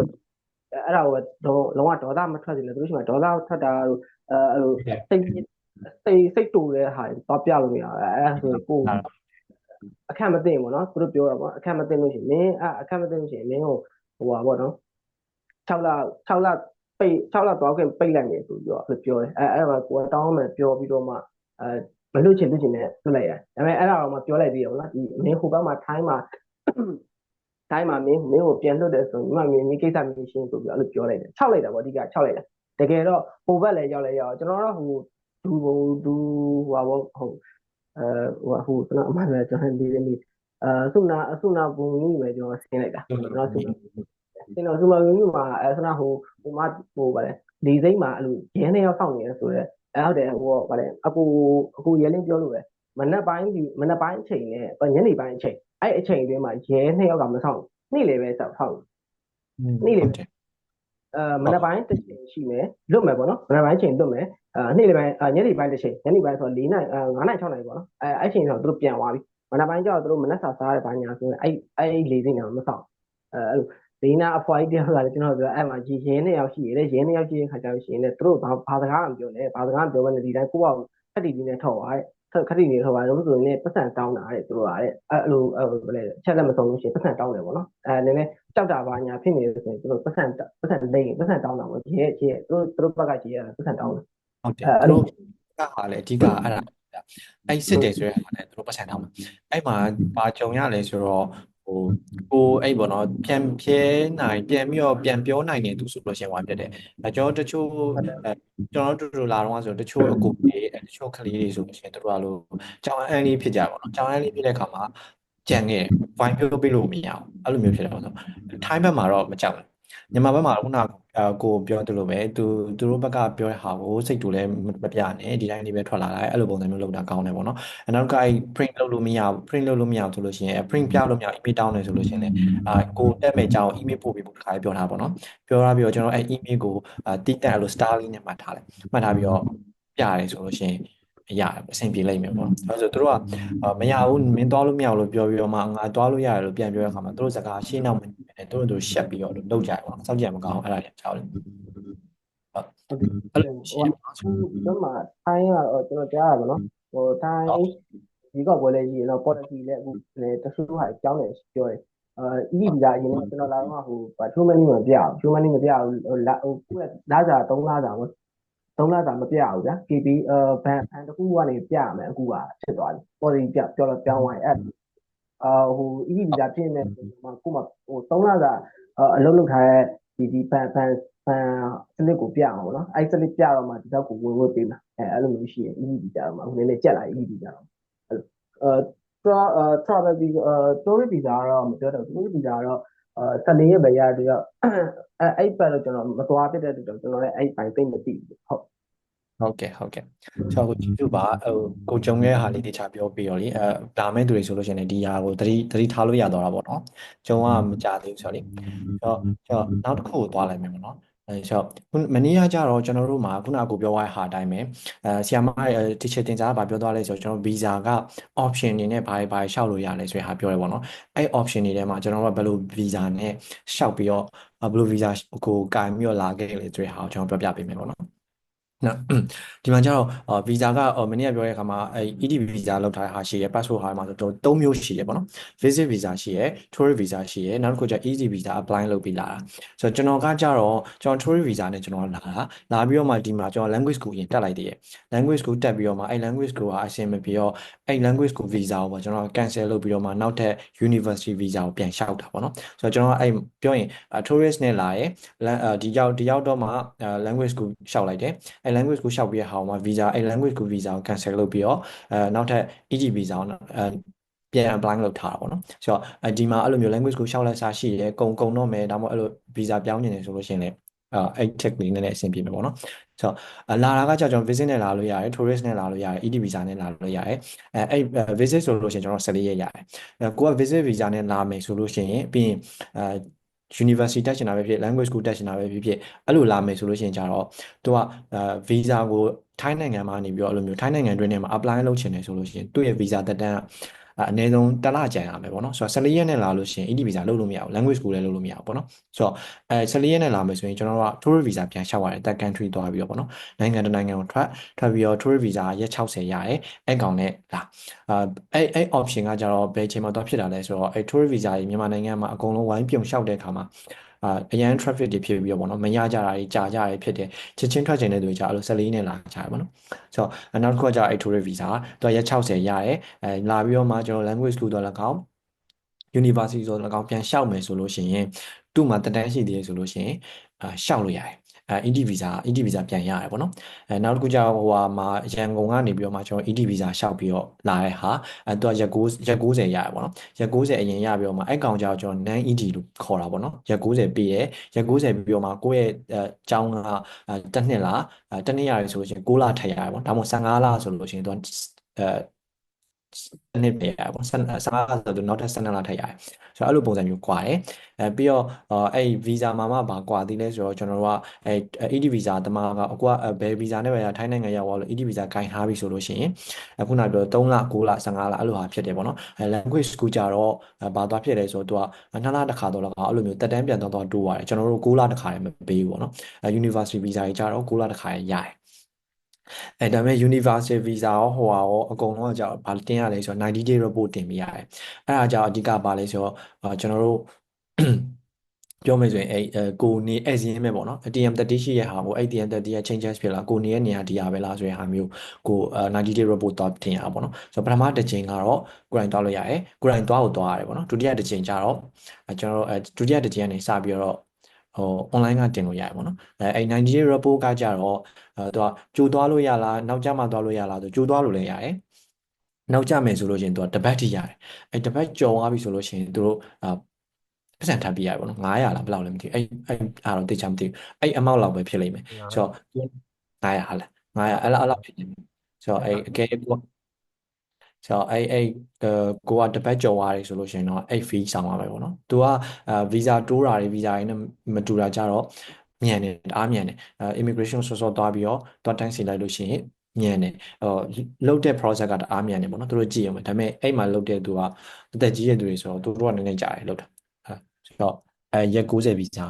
90 day report လုပ်မယ်ဆိုလို့ရှိရင်တော့အဲ့ဒါပေါ့နော်အဲ့မှာကျွန်တော်လာတာခုနပြောကျွန်တော်က tourist နဲ့လာတယ်ပြီးတော့မှ visa ပြန် change နေဆိုတော့အဲ့ project တွေသိကျင်နေဆိုလို့ရှိရင်ကျွန်တော်အဲ့ student club ထဲမှာပေါ့နော်ကျွန်တော်အခုရှိရ student club ထဲမှာ post တင်မိလို့ရှိရင်ဖြည့်ပေးမယ်ဘာလို့ဒီမှာဆိုလို့ရှိရင်အရင်ရှည်သွားမှာဆိုလို့ပေါ့နော်အဲ့မှာမြင်လို့ရတယ်ပြီးတော့ဒီမှာဆိုကျွန်တော်တို့ကခုနED visa နဲ့လာတယ်ဆိုရှွန်းနဲ့ကိုဖုန်းနဲ့ကကြတော့ ED visa နဲ့လာတယ်ဆိုတော့အဲ့ project ကလည်းခုနကပြောပြသွားပြီဆိုတော့အကုန်လုံး cover ဖြစ်မယ်လို့ထင်တယ်ပေါ့နော်visa ကလာလို့ရတဲ့ဟာဒီ3ခုရှိရယ်ကျွန်တော်တို့ကဒီဟာနဲ့လာခဲ့ရပေါ့နော်အကုန်လုံးတော့အဆင်ပြေဘာတတိထားရမလဲဆိုတော့ခုနအချက်တွေပေါ့နော်ဆိုတော့ကျွန်တော်ဒါလေး pass လုပ်လိုက်မယ်ပြီးတော့မှမိကုန်းနေရှိရဆိုလို့ရှိရင်မိလို့ရရပေါ့နော်ကျွန်တော် question တိုင်းထားပြီးနောက်ခုကျတော့တလားစာ3စိတ်ဒီမှာဆိုလို့ရှိရင်ပတ်စံဘယ်လောက်ကုန်ပါလဲပေါ့နော်တလားဘယ်လောက်ကုန်ပါလဲဒါတွက်ကိုတွက်ရတယ်ဘာလို့လဲဆိုတော့ကျွန်တော်ဆက်အောင်လာတဲ့အခါမှာအလုံးမရှိဘူးအလုံးမရှိတော့သူက student visa ဆိုကျွန်တော်တို့က legally လုပ်လို့မရဘူးဆိုတော့လေဆိုတော့ကိုဘယ်လောက်ကုန်လဲဆိုတဲ့ဟာကိုကျွန်တော်ပထမ1လ2လ3လလောက်တော့ပတ်စံထည့်လာတာဟုတ်ဆိုတော့အဲ့မှာတွက်တာပေါ့နော်တလား3စိတ်ကဘယ်လောက်ကုန်ပါလဲဆိုတော့အဲ့ဒါကိုကျွန်တော်average တွက်ထားပြီးရပေါ့နော် average ဆိုတော့ဘာကွာသွားမလဲဆိုတော့ကိုကအများကြီးစားတယ်ခဏခဏစားရသူဆိုလို့ရှိရင်စားစိတ်ပိုကုန်တယ်ဒါမှမဟုတ်အိမ်အပြင်ခဏခဏထွက်တယ် transportation ကလည်းကုန်တယ်အဲ့ဒါကြီးကတော့ကိုယ့်ပေါ်မှာမူတည်တာပေါ့နော်အိမ်ဆိုလို့ရှိရင်လည်းကွက်စီကုန်တူကောင်းကောင်းမှနေခြင်းနဲ့ဈေးကြီးရဟာမှနေခြင်းတယ်ဆိုလို့ရှိရင်တော့အဲ့ပေါ်မှာမူတည်ပြီးတော့ဈေးနှုန်းကကွာသွားလိမ့်မယ်တို့မဲ့အခုကျွန်တော်ပြောတဲ့ဟာကတော့လုံးဝaverage တဲ့ဝင်တယ်ပေါ့နော် average တဲ့ဝင်လိမ့်မယ်ကိုချွေတိုင်းချွေတာသလိုတက်တာပြီးတော့ကို3ရင်3လို့ပူကုန်လိမ့်မယ်ပေါ့နော်ဆိုပထမတစ်ခုအစားအသောက်ကနှစ်ပဲထည့်ထားပါဘောနော်မနက်စာတော့ထည့်မတွက်တော့ဘူးမနက်စာတော့အစီအစဉ်လို့စားပါတော့ကျွန်တော်လည်းမစားဘူးဆိုတော့မနက်စာထည့်မတွက်တာဘူးထမင်းကကြတော့ကျွန်တော်ဘယ်နေရာမှာပဲနေနေအများဆုံးက45ဘတ်ကနေ80ပေါ့နော်အဲ့ range ထဲမှာရှိတယ်ဆိုတော့50ပဲထားလိုက်ပေါ့နော်50ပဲထားပြီးတော့တနေ့နှစ်စားမယ်ဆိုလို့ရှိရင်ကျွန်တော်100ပဲကုန်မှာပေါ့နော်တစ်လစာဆိုလို့ရှိရင်31ရက်ရှိရလားနေတယ်3100ကုန်လိမ့်မယ်ဒါကကုန်မဲ့ဟာပေါ့နော်ကုန်မဲ့ဟာအစားတောက်နေအဲ့ဒါအောင်မှကျွန်တော်တို့ကမရှိလဲဆိုတော့ကိုယ့်အောင်ချက်စားမယ်ဆိုလို့ရှိရင်တော့နည်းနည်းတက်တာလိမ့်ပေါ့နော်ကိုယ့်အောင်ချက်စားဟာ roaming နဲ့နေရ2ယောက်3ယောက်နေရဆိုလို့ကိုယ့်အောင်ချက်စားတာအားတက်တာဒီမှာအဲ့လိုမျိုး macro လို့ပါတော့မှာဆိုလို့ရှိရင်ပြီးဒီလိုမျိုးကျွန်တော်မြန်မာနိုင်ငံလိုမျိုးပဲပြန်ကြစီပေါ့နော်ပြန်ကြစီရှိအဲ့နေရာတွေမှာတအားတက်တာ macro လိုနေရာမှာတော့မှတော်တော်တက်တာလို့အသားတွေပါဝယ်လိုက်အများကြီးရပါပေါ့နော်ချက်စားရဆိုလို့ရှိရင်အခု3100တယောက်စာကုန်တယ်ဆိုရင်အဲ့လိုမျိုးချက်စားရဆိုလို့ရှိရင်အဲ့လို2ယောက်3ယောက်ပေါင်းကိုမှ4000လောက်ပဲကုန်တာတော့အဲ့လိုမျိုးပို့ပြီးတော့ budget ကပို save လို့ရတယ်ဒါတော့ average အနေနဲ့ဆိုရင်3100ကုန်မယ်ပေါ့နော်နောက်တစ်ခါကျကျွန်တော်ဒီမှာအိမ်ငှားနေမယ်ဆိုလို့ရှိရင် apartment နေမှာလားကွန်ဒိုနေမှာလားနှစ်ခုရှိရပေါ့နော်ဆိုတော့ apartment နေမယ်ဆိုလို့ရှိရင်ပို့ပြီးတော့ဈေးရတက်တာဆိုတော့အဲ့သူကောင်းကျိုးဆိုးကျိုးလေးကျွန်တော်နည်းနည်းပြောပြပေးမယ်ပေါ့နော်ဆိုတော့ကျွန်တော် apartment နဲ့နေမယ်ဆိုလို့ရှိရင်ဘယ်နေရာမှာပဲနေအခန်းကားကရှာမယ်ဆိုလို့ရှိရင်3500ပေါ့နော်3500 average ဝင်တယ်အဲ့ထက်နည်းနည်းတက်တာဆို3000လောက်တော့ရှင်းရှိလိုက်မယ်ဆိုတော့3500နဲ့6000ထိထားလို့ရတယ်အဲ့တိုက်ခန်းကားပေါ့နော်အပါမန်ကားအဲ့6000တက်ကျော်ရမယ်ဆိုလို့ရှိရင်တော့ကွန်ဒိုပဲနေတော့ အဲ့6000တဲ့ကိုကပို့ပြီးတော့ဘတ်ဂျက်နိုင်နေဆိုလို့ရှိရင်တော့ကွန်ဒိုပဲနေလိုက်တော့အပါမတ်မှာတော့6000ပြီးမနေနဲ့ပေါ့နော်ဘာလို့ဆိုသူမီတာကရစင်ကြီးတယ်ဆိုတော့သူ rate ကပြောမယ်ဆိုရင်အဲ့လောက်တင်မှာရှိတယ်မီတာကကြတော့ကျွန်တော်အစိုးရ unit က4 point နဲ့ဘယ်လောက်လဲမသိပြင်ကျွန်တော်ပြပေးမယ်ပေါ့နော်4 point ဒါပေမဲ့အပါမတ်မှာနေမယ်ဆိုလို့ရှိရင်နေရာပေါ်မှာမူတည်ပြီးတော့သူတို့ပတ်နေသူတို့တတ်မှတ်တာဆိုတော့လေတ unit ကို9ဘတ်10ဘတ်9ဘတ်အဲ့လောက်ကြာတယ်ပေါ့နော်ဆိုတော့ကိုကအဲ့မှာကျွန်တော်ပုံမှန်သုံးတာဆို aircon ကတော့သုံးရတာပဲတအားပူတော့လေ aircon သုံးမယ်မီးဖွင့်မယ်လျှက်စစ်မီးနည်းနည်းသုံးမယ်အဲ့လိုဟာမျိုးဆိုလို့ရှိရင်1300လောက်တွက်ထားရဲဆိုလို့ရှိရင်အဲ့ဒါ average တဲ့တော်တော်ဝင်နေပေါ့နော်ကိုကaircon တိတ်မဖွင့်ဘူးပန်ငါပဲဖွင့်တာပဲဖြစ်ဖြစ်ပြီးရင်လျှက်စစ်ပစ္စည်းတိတ်မသုံးပြင်မှာဝယ်စားရဘာညာတခါဆိုလို့ရှိရင် average ကနည်းနည်းကျသွားပဲပေါ့နော် average အနေနဲ့ဆိုကျွန်တော်1300လောက်ထိတွက်ထားတင်တယ်ပေါ့နော်အပမတ်မှာနေမယ်ဆိုလို့ရှိရင်ရေဘူးကကြတော့အပမတ်မှာနေပါပဲနေတော့100 200ပဲကြာရတာတော့ဘတ်100 200ပဲကြာပါတော့ဆိုတော့အခန်းကားကိုကျွန်တော်3500နဲ့6000ကြားမှာ average ယူပြီးတော့4000နဲ့အခန်းနေမယ်ဆိုရင်ကိုက4000နဲ့အခန်းကိုတစ်ယောက်တည်းနေမယ်ဆိုရင်9000ဟိုကမီတာကားတွေပါနေရေဘူးနဲ့တွက်မယ်ဆိုရင်9500လောက်တော့ကြာလိမ့်မယ်ဒါမှမဟုတ်ကိုအဲ့ဒါကို2ယောက်နေမယ်ဆိုလို့ရှိရင်2950ပဲကြာလိမ့်မယ်ပေါ့နော်ဒါတိုက်ခန်းသမားကွန်ဒိုသမားကြတော့ကွန်ဒိုကကြတော့9500လောက်ကနေပြီးတော့16000လောက်ထိကိုတွားရှိတယ်ပေါ့နော်ဆိုတော့ကိုနိုင်တဲ့ budget အတွင်းမှာမူတည်ပြီးတော့ကိုနေမဲ့နေရာမှာရွေးပြီးအဲ့လောက် range တွားလိုက်မယ်သူ့ရဲ့မီတာကကြတော့အစိုးရ unit အတိုင်းပဲဆိုတော့4.15ပဲကြာပါတော့ဆိုတော့အဲ့ဒါကိုကအဲ့လိုမျိုးလုံးဝဟင်းနေပိုင်းချက်တယ်ဘာညာတရကဆိုရင်တောင်မှသူ့ရှိမှာအများဆုံးဟင်းကနေ့တိုင်းချက်တယ် special ချက်တယ်ပြီးရင်သူကကွန်ဒိုကြတော့ဝေးရှော်ဆက်တွေပါပါတယ်ပေါ့နော်ဝေးရှော်ဆက်တွေလည်းတုံးတယ်ရေကက်တာလည်းအဲ့လိုမျိုးခဏဖွင့်တယ်အဲကွန်တော့နှလုံးပြီးရဆိုတော့အဲ့နှလုံးလုံးလည်းဖွင့်နေဆိုရင်ဘာဖြစ်မလဲဆိုတော့မီတာကအများဆုံးကြာမှာအဲ့လို1000စွန်းစွန်းပေါ့နော်ဒါအကုန်သုံးလို့အပမတ်လို့မဟုတ်ပဲねပေါ့နော်ဒါမှမဟုတ်ကိုကအဲ့လိုရေကက်တာဆိုလို့ရှိရင်လည်းညပိုင်းမှဖွင့်တယ်မနက်ပိုင်းဖွင့်ပေါ့နော်အဲ့လိုပုံစံမျိုးတွေလုပ်လို့ရတယ်အကြာကြီးလည်းအေးဖို့မလိုဘူးလေနော်ဆိုတော့အဲကွန်ဆိုလို့ရှိရင်လည်းဖွင့်ပိတ်လုပ်တယ်ညဘက်တွေကြလို့ရှိရင်အဲကွန်ကအဲ့လို28 29လောက်ထားရဲဆိုလို့ရှိရင်မီတာကနည်းနည်းတက်တာဆိုတော့အဲ့လိုပုံစံမျိုးနဲ့လုပ်မယ်ဆိုရှုံးဆိုလို့ရှိရင်သူကအခုကွန်ဒိုမိုင်နေတာပေါ့နော်သူဆိုရင်ဟိုလောက်ကြာတယ်ဟိုလောက်ပဲကြာ400 500 rightနော်400 500ပဲကြာပါတော့ဒါပေမဲ့ကျွန်တော်နေခဲ့တော့ကြာကျွန်တော်ဟင်းနေလေတအားချက်စားပြောတော့ဘာလဲအဲကွန်နဲ့ဒီရေခဲတက်တာကိုပဲဖွင့်လိုက်ပိတ်လိုက်တွေလုပ်နေဟုတ်တာဆို400 နားပဲဒါကွန်ဒိုမိုင်နေတဲ့သူရဲ့အားသာချက်ပေါ့နော်သူကအဲ့ဒါဆိုရင်အဲ့လောက်ပဲတော့ကြာတယ်ဒါပေမဲ့ဟိုလိုမျိုးထမင်းဟင်းနေ share ချက်မယ်ဆိုရင်တော့သူလည်းကြာတာပဲ1000ကျော်လောက်ပဲကြာပါတော့ရေဘူးမျိုးကတော့ဘယ်မှာနေနေ100နဲ့200ကြားထဲမှာပဲရှိလိမ့်မယ်ဆိုတော့တလားစာမှာကွန်ဒိုကိုကျတော့အခန်းက9000ဆိုလို့ရှိရင်ကျွန်တော်ကိုအဲ့လို့ပြောမလဲအစိမ်းလိုင်းပေါ့နော်အစိမ်းလိုင်းမှာ9000နဲ့ဆိုလို့ရှိရင်ကိုရှာရင်ရှာတယ်လို့ရနိုင်တယ်ပေါ့နော်ဆိုတော့ average 9000ဆိုလို့ရှိရင်အစိမ်းလိုင်းတစ်လိုင်းလုံးမှာနေနေတဲ့နေရာမှာအဲ့လိုရှာနိုင်ရင်ရနိုင်တယ်ဆိုတော့ကျွန်တော် average 9000နဲ့ထားရတယ်ဒါမှမဟုတ်အဲ့လို bearing တို့ Samron တို့နောက်ဘက်ဟာတွေဆိုလို့ရှိရင်သူက9500လောက်နဲ့ရတယ်ပေါ့နော်ဆိုတော့အဲ့ပုံမှာနည်းနည်းကွာပါမယ်ဆိုတော့9000နဲ့ average တွက်ရင်တစ်ယောက်ဆိုလို့ရှိရင်ကျွန်တော်ကကွန်ဒိုနဲ့နေမယ်ဆိုရင်1500ကြာလိုက်မယ်ဒါမှမဟုတ် roommate နဲ့ room share နေမယ်2ယောက်ဆိုရင်9200ကြာမယ်ပေါ့နော်ဆိုတော့တလားစာတွက်ရင်တိုက်ခန်းနဲ့နေတဲ့သူကစားစရိတ်ကောနေစရိတ်ကောမီးစရိတ်ကောရေစရိတ်ကောအကုန်လုံးပါတယ်ဆိုလို့ရှိရင်သူက8600 average ဖြစ်လိမ့်မယ်ပေါ့နော်2ယောက်နေမယ်ဆိုလို့ရှိရင်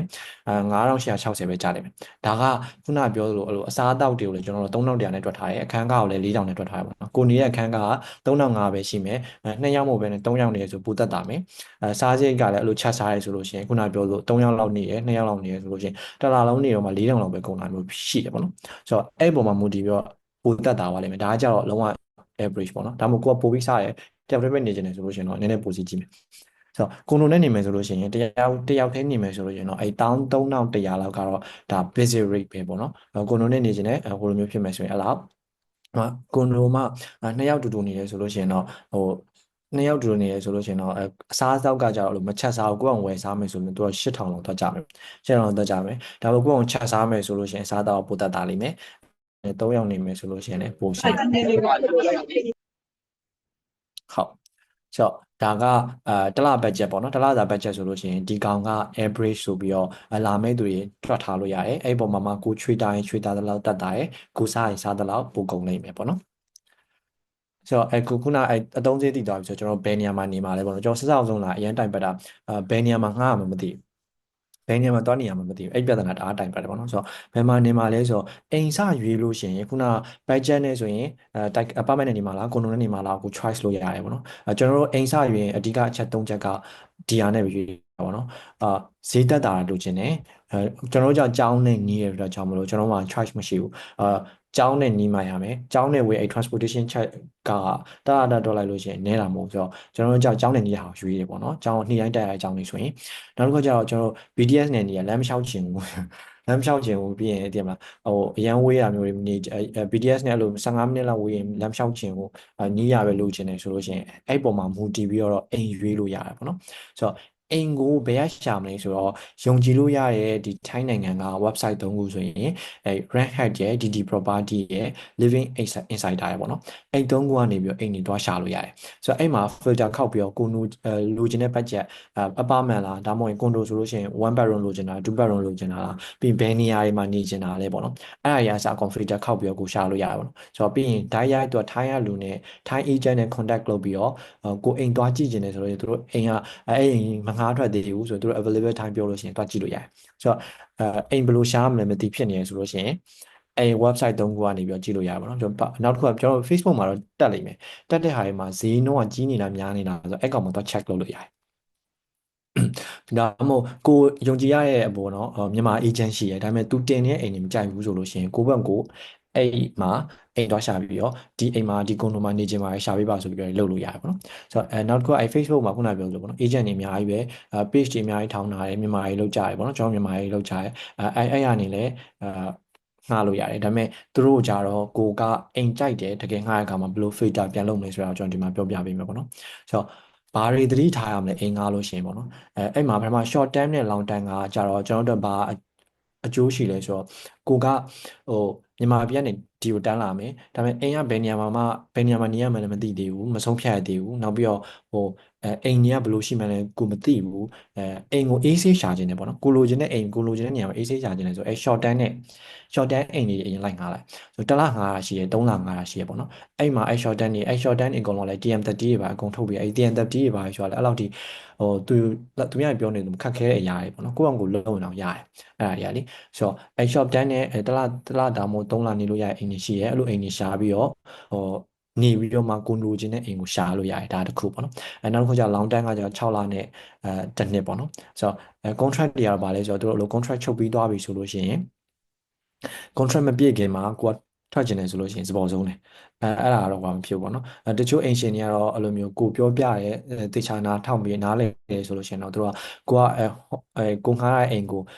လက်လွဲငှားခဲ့ခြင်းတယ်ဆိုတော့တို့လက်ခံနေဆိုတော့အဆင်ပြေပေါ့နော်ကဲမပြေဘူးဆိုမရဘူးဆိုလို့ရှိရင်စပေါ်ဆုံးတယ်ဆိုတော့အဲ့လိုစပေါ်ဆုံးတဲ့ case ကိုရှောင်ခြင်းနဲ့ကိုအိမ်တေချာရှာခြင်းတယ်ဆိုလို့ရှိရင် short term ငှားပြီးလာလို့ရတယ်ပေါ့နော်ဒါအိမ်ငှားကောင်ပထမဆုံးသိထားမယ်ချက်နောက်တစ်ခါကျအိမ်ပိုင်ရှင်မှန်မှန်ဆက်တာဆိုတော့ကျွန်တော်တို့လာတော့ဟာမှာအရန်လိန်တဲ့လူတွေအရန်ပွဲပေါ့နော်ဒါမြန်မာမှမဟုတ်ဘူးမြန်မာတွေလိန်တယ်လို့ပြောချင်တာမဟုတ်ဘဲအဲ့လိုမျိုး foreigner တွေမှာလည်းလိန်တယ်ထိုင်းနေလည်းလိန်တယ်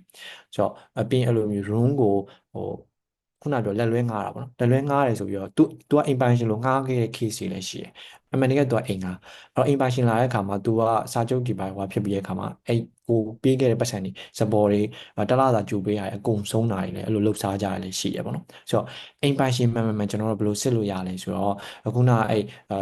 website တွေမှာပဲရှာပြီးကျွန်တော်မြန်မာ agent Facebook တွေကပဲရှာသူတွေလိုက်ပြတယ်အိမ်လည်းကြိုက်တယ်ကွန်ဒိုလည်းအဆင်ပြေတယ်ပါမိုင်လည်းအဆင်ပြေတယ်ကျန်တဲ့ဟာတွေလည်းအကုန်အဆင်ပြေတယ်စာချုပ်ချုပ်တော့မယ်ဆိုရင် Jurassic Office ရှိတယ်apartment ကကြတော့သူတို့ဖွင့်ထားတာပုံမှားပြပိုင်ရှင်ဖွင့်တာပေါ့နော်ဆိုတော့အဲ့ဒါကိုဘယ်လိုစစ်လဲကျွန်တော်မသိဘူးပိုင်ရှင်ကတော့အဲ့ apartment case ကတော့အဲ့လောက်ထိမကြီးဘူးပေါ့အမောက်လည်းနေတော့လေကွန်ဒိုမှာနေဖို့ဆုံးဖြတ်ထားတဲ့သူတွေကွန်ဒိုမှာတကယ်2ယောက်3ယောက်နဲ့အဲ့လို room share နေကြတဲ့သူတွေဆိုရင်ကွန်ဒိုမှာအဲ့လို Jurassic Office ရရှိရကွန်ဒိုရဲ့အောက်ဆုံးမှာပဲအဲ့လို delivery တွေလာပို့တဲ့အခါမှာထားတဲ့နေရာအဲ့မှာ Jurassic Office ရှိရပေါ့နော်အဲ့မှာကိုက contract ချုပ်တဲ့အခါမှာအဲ့ contract မှာအဲ့အိမ်ပိုင်ရှင်ထိုင်းနိုင်ငံသားဆိုလို့ထိုင်းနိုင်ငံ ID ကတ်ပါတယ်ဒါမှမဟုတ်အိမ်ပိုင်ရှင်အဲ့လိုတရုတ်တို့နိုင်ငံသားဆိုလို့ရှင်သူ့ရဲ့ passport ပါတယ်ပေါ့နော်ဆိုတော့အဲ့ကောင်ဟာနဲ့အဲ့ contract ကိုယူသွားပြီး Jurassic Office ကိုသွားငါဒီ room ငါမှာပိုင်ရှင်ကသူတို့ပြောရဲအဲ့ဒါငါ့ကိုမှန်လားမမှန်လားနင်တို့ကုန်တို့မှာစစ်ပေးပါလို့ပြောလို့ရှင်သူတို့စစ်ကိုစစ်ပေးရတယ်ဆိုတော့အဲ့မှာမှန်နေဆိုလို့ရှိရင်အဲ့မှာအင်ရှင်မှန်နေဆိုလို့ရှိရင်ကျွန်တော်ကအဆင်ပြေပြီပေါ့နော်အင်ရှင်မမှန်ပဲအဲ့ဒါကို check မလုပ်ဘဲနဲ့အိမ်ကြိုက်တယ်သူ့ကိုလည်းယုံတယ်ဆိုပြီးတော့ contract ချုပ်လိုက်တယ်ဆိုလို့ရှိရင်တကယ်အင်ရှင်မဟုတ်ဘူးအင်ရှင်မဟုတ်ဘဲနဲ့အဲ့လိုမျိုးဖြစ်တယ်ဆိုလို့ရှိရင်စုံတယ်ဘာမှဘယ်ရဲပဲတိုင်တယ်ဘာပဲတိုင်တယ်အဲ့ဒါဘယ်တော့မှပြန်မရအောင်အမျိုးကြီးဖြစ်သွားတယ်ပေါ့နော်ဆိုတော့အဲ့တစ်ချက်ရှိမယ်အဲ့ဒါစစ်ပြီးသွားလို့အကုန်စင်ပြေပြီးအိမ်ကိုလည်းကြွားပြစ်လိုက်ပြီးဆိုရင်ကျွန်တော်ဆက်စအောင်လုပ်တဲ့ဟာ အဲ့တအိမ်လုံးမှာရှိရတာဓာတ်ပုံရိုက်တာဟိုဆေးလေးပေါ်နေရပဲဖြစ်ဖြစ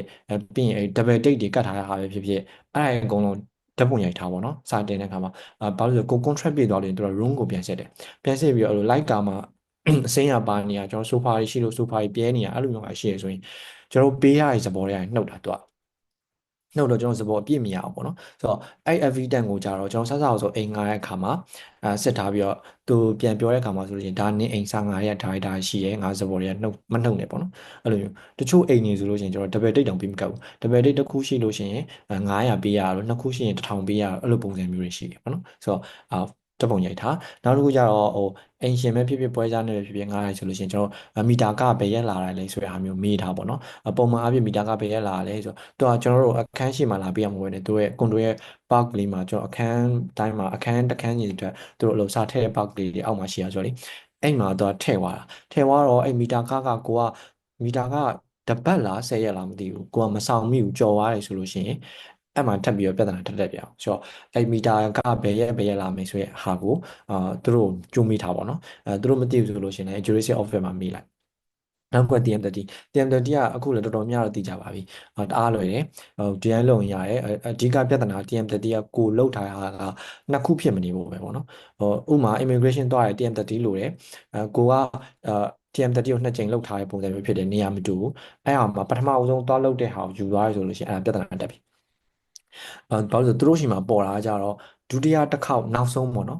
်နောက်ဆုံး update လုပ်တဲ့ TM30 ကိုပဲကိုနာမည်ကို passport ဟာနေကသူတို့ရှိမှာအဲ့ system မှာ update ဖြစ်တာအဲ့ဒါကိုကပထမတစ်ခေါက် TM30 သွားယူထားရဲဆိုလို့ရှိရင်အဲ့ဒါရစ်ပြီအဲ့ဒါကိုသွားလုပ်တဲ့ case ကသူတို့စိတ်ကြည်တယ်ဆိုလို့ရှိရင်တော့အဲ့ TM30 ကိုချက်ချင်းပြန်ပြနိုင်တယ်ဆိုရင်ရတယ်ပေါ့နော်စိတ်မကြည်ဘူးဆိုလို့ရှိရင်တော့အဲ့ဒါ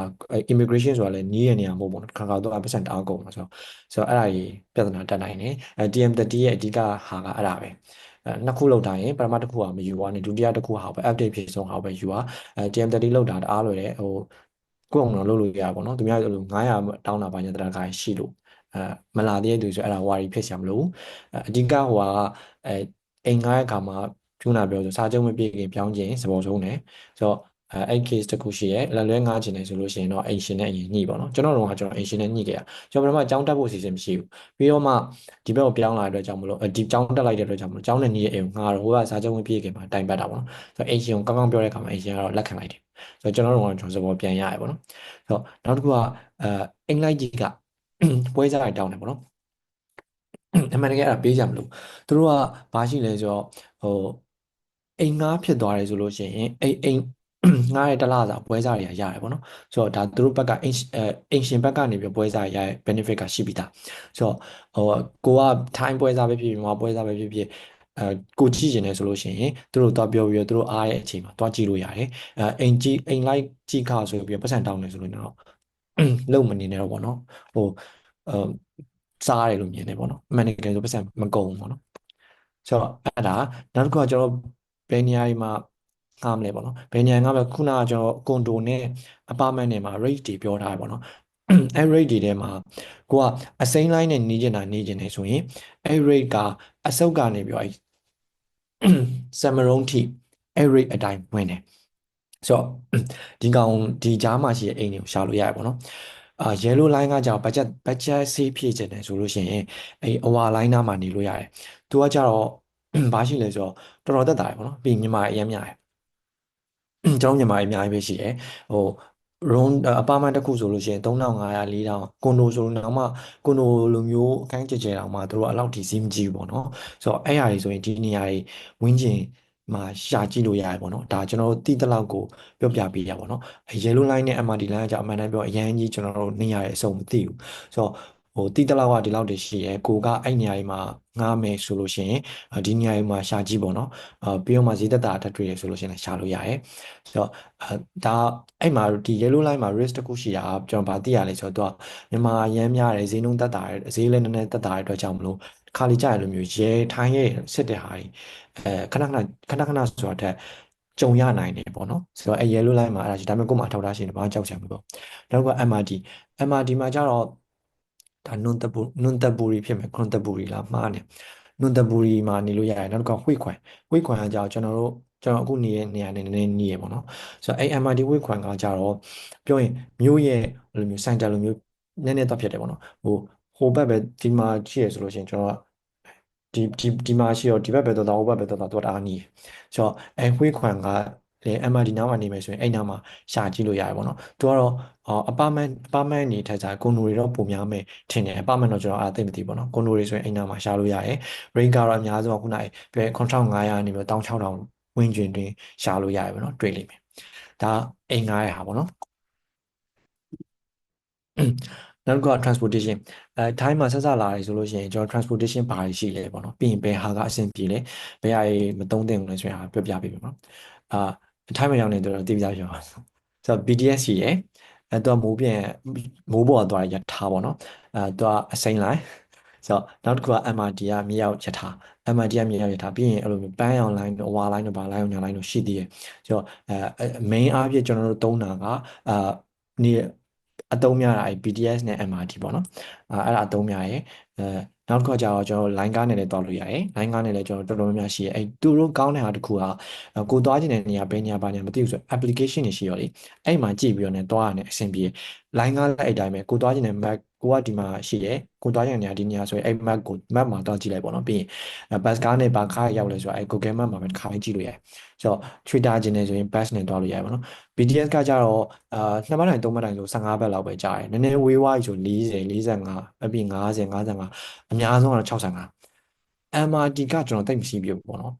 MRT ကျွန်တော်တိတ်မရှိပြ तू က BTS တက်တော့ပိုတတ်တာတယ်တော်တော်ဝေးရဲဆိုလေ45အဲ့လောက်ပဲပေးရပါတော့20 25အဲ့လောက်သွားရထင်တယ်ဆိုတော့ MRT bus ရှိရနောက်တစ်ခုကဆိုင်ငယ်ပေါ့နော်ဆိုင်ငယ်ကတော့တော်တော်များမစီးရကြအောင်ဒါပေမဲ့တလားလောက်ကြာသွားပြီဆိုရင်အဲ့ဆိုင်ငယ်အားအသားကြပြီးတော့စီးရဲသွားတယ်တော်တော်စီးလို့ကောင်းတယ်ပေါ့နော်တော့ဟုတ်အကြတယ်တော့ပိုက်ပဲဟုတ်ပဲကျွန်တော်တအားမြန်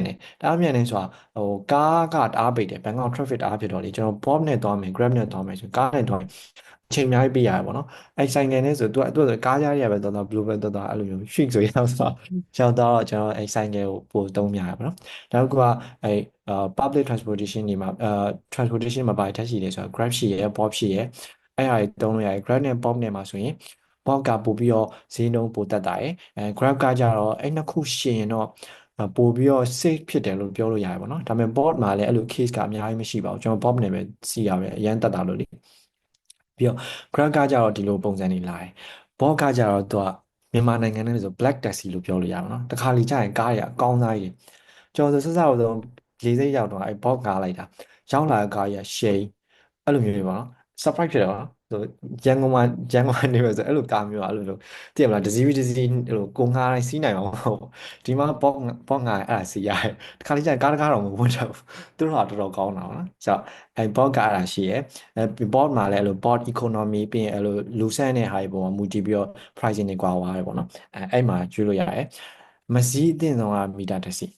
ီမီတာတက်စီကဘယ်နေရာမှာပဲတွေ့မစီးနဲ့မီတာတက်စီကဘာလိုမျိုးသိတာလဲဆိုတော့အပေါ်လေးမှာမီတာတက်စီလို့ရေးထားတယ်ဒီမှာမီတာတက်စီဆိုပြီးတော့အဲ့လိုမျိုး LED တွေပြေးနေလိမ့်မယ်ပေါ့နော်ဆိုတော့အားရတယ်ဆိုလို့ရှိရင်လည်း LED နဲ့ထိုင်းစာရေးထားရှိရပေါ့အဲ့ကောင်မစီးနဲ့အဲ့ကောင်အရန်စော်တာဆိုတော့ကျွန်တော်တို့ဟိုဒီနာနဲ့အဲ့လိုတနိုင်သွားမယ်ခီးဒါမှမဟုတ်နိုင်ခွက်သွားမယ်ခီးဆိုတော့နိုင်တော့သွားမယ်ခီးဆိုတော့တနိုင်လောက်ပတ်မှာလဲဆိုတော့မီတာတက်ရင်ပတ်စံပိုကြအောင်ထိုင်းစကားလည်းမပြောတတ်ဘူးပါဆိုလို့ချင်း तू ကအဲ့ foreigner ဆိုလို့ချင်းအသေးစောတာဆိုတော့မီတာတက်စီလုံးဝရှောင်မှာ200လောက်ကြမယ်ခီးဆို800လောက်တောင်းတယ်100လောက်ကြမယ်ခီးဆို900လောက်တောင်းတယ်ပေါ့နော်ဆိုတော့အဲ့ foreigner မှမဟုတ်ဘူးလမ်းသိတဲ့ထိုင်းချင်းနေတော့မှအဲ့မီတာတက်စီကစော်တယ်ဆိုတော့မီတာတက်စီကိုထိုင်းမှာရောက်လာမယ်ဆိုလို့ရှိရင်ရှောင်လို့ရတယ်တုတ်ကကြောက်တစ်ခါတလေစီးရဆိုတော့ကောင်းတယ်ပေါ့နော်သူတို့ဈေးကြီးတယ်တော်တော်ဈေးကြီးอ่ะအားလုံးထဲမှာအဲ့မီတာတက်စီကကြတော့သူတက်မဲ့စော်တာတုတ်ကကြာဈေးကိုကြီးอ่ะဆိုတော့အဲ့ transportation တွေမှာဈေးကြီးဆုံးဆိုတုတ်ပဲဒါပေမဲ့တစ်ခါတလေစီးကျင်နေပါဆိုလို့ရှိရင်တော့စီးပေါ့နော်နိုင်အောင်တွေပါထွက်ကျင်နေဆိုတော့အဲ့ကောင်စီးပေါ့နော်သူကအဲ့လိုမျိုးတချင်းတွေလည်းဖွင့်ပြီးတော်တော်အဆင်ပြေပါနော်ဒါပေမဲ့ဈေးရောင်းနေကြီးရယ်ဒါ transportation ပေါ့နော်ဆိုတော့ bonus အနေနဲ့အကြောင်းဗာထည့်ပေးထားလဲဆိုတော့ဒီ application တွေ down တာပေါ့နော်ခုနအဲ့ Grab ရှိမယ် Bosch ရှိမယ်ပြီးတော့ဒီ bus ကားစီးမယ်ဆိုလို့ရှိရင်အဲ့ VR bus ကို down ထားလို့ရတယ်ပေါ့နော်အဲ့မှာ down ထားရင်ကိုသွားမဲ့မှတ်တိုင်းနဲ့ကိုရှိနေတဲ့မှတ်တိုင်းကိုကြည့်ရတယ်အဲ့ဘာကားရင်ရောက်တယ်ဆိုတဲ့ဟာကိုသူကပြပေးတယ်အဲ့ပြပေးရဲ့ပြင်ကိုနေတဲ့ကိုအခုကားဆောင်နေတဲ့မှတ်တိုင်းကနေမှ ဘယ်နှကားလာဖို့ရှိရယ်ဘယ်လောက်ကြာတယ်ဆိုတဲ့ဟာကိုအဲ့ကောင်ကနေကြည့်လို့ရတယ်နောက်ကကျတော့ BKK Way အဲ့ကောင်ကကျတော့ကိုယထာစီရပါတော့ဘယ်ယထာပဲစီစီအပြာပဲစီစီ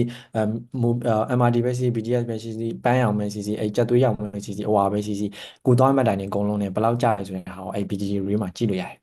ဆိုတော့အာကြည့်ရင်နောက်တစ်ခုကကျပါလဲဆိုတော့အဲ့မှတ်တိုင်ကိုမှတ်ထားပြီးတော့ဟိုရောက်လို့ရှိရင်ဘယ်မှာတက်ရမလဲတော့အပေါက်ကနှစ်ပေါက်ရှိရအောင်ကျွန်တော်ဒီလိုပေါ့နော်ဒီဘက်ဟိုဘက်သွားရဟာရယ်ဒီဘက်သွားရဟာရယ်အဲ့လိုနှစ်ခုရှိရဆိုတော့ကိုကဘယ်ဘက်သွားမလဲဆိုတဲ့ဟာကိုမှတ်တိုင်ကိုကျတော့ဒီအဲ့ကောင်နဲ့ check လိုက်ပြီးရင်အဲ့ဒီဘက်နှစ်ပေါက်မှာတော့ဆိုင်းပုတ်လေးထောင်ထားတယ်ဆိုင်းပုတ်မှာမှအဲ့လိုမျိုးမိခိုးရောင်မှိန်နေတဲ့ဟာဆိုလို့ရှိရင်အဲ့ဘက်သွားမယ့် line မဟုတ်ဘူးကိုဒီဘက်သူသွားမယ့် line တော့အစိမ်းရောင်လေးနဲ့ပြထားပြီးရဆိုတော့ကိုသွားမယ့်မှတ်တိုင်ကအဲ့မှာစိမ်းနေလားဆိုတာကြည့်ပြီးတော့ဘက်တက်လိုက်အကယ်မှားတက်တယ်ဆိုလို့ရှိရင်ကျထောင်နှစ်ခေါက်ပြန်စီရမယ်နော်ဒါပေမဲ့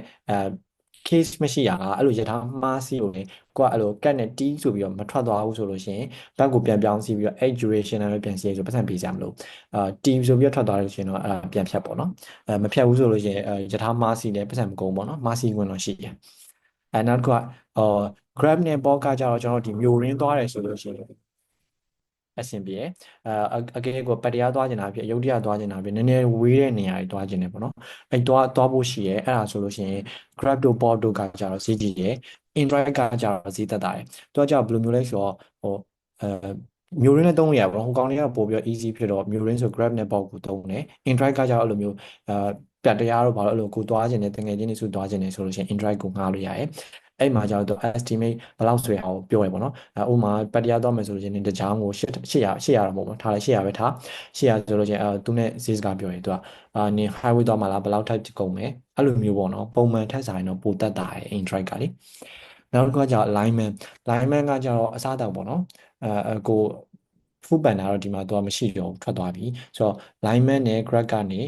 ကိုတစ်ခါလေးစားကျင်တယ်ဆိုလို့ရှိရင်အဲ့လိုအောင်စင်းစားမစားကျင်အရင်ပြင်းနေပြီဆိုရင်တော့အဲ့အမှာစားလို့ရပါတော့နောက်ဒီဘက်ကကျတော့အလိုအဆုံးပဲဒီမှာအင်္ဂလိပ်ကမပေါက်ဘူးလက်ဟန်ချီရနေပြောရတယ်ပုံမှန်စားတောက်ဆိုင်တွေပေါ့နော်အဲ့လိုမျိုးအပြင်ကျွန်တော်တို့လမ်းဘေးဆိုင်တွေအဲ့လိုမျိုးဆိုင်တွေမှာတော်တော်များများမှာတော်တော်မပေါက်ဘူးမပေါက်တော့အပြင် Grab တွေပါတွားရဆိုလို့ရှိရင်အဲ့ translator လေးတော့ယူဆောင်တာပေါ့နော်အဲ့လိုကိုပြောချင်တဲ့ဟာကိုပြောလိုက်လို့ရှိရင်အဆင်ပြေ Okay ဆိုတော့ကျွန်တော် share ဟာတော့ဒါပဲပေါ့နော်သိကျင်တဲ့မိကုန်းလေးရှိလားမေးလို့ရပါတယ်ခင်ဗျာ message မှာမေးထားလားမသိကျွန်တော်မှမပေါ်လို့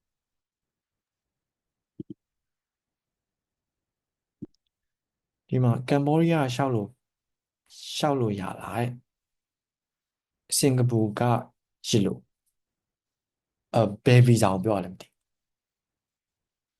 ကိုပေါင်းမြတ်ကျော်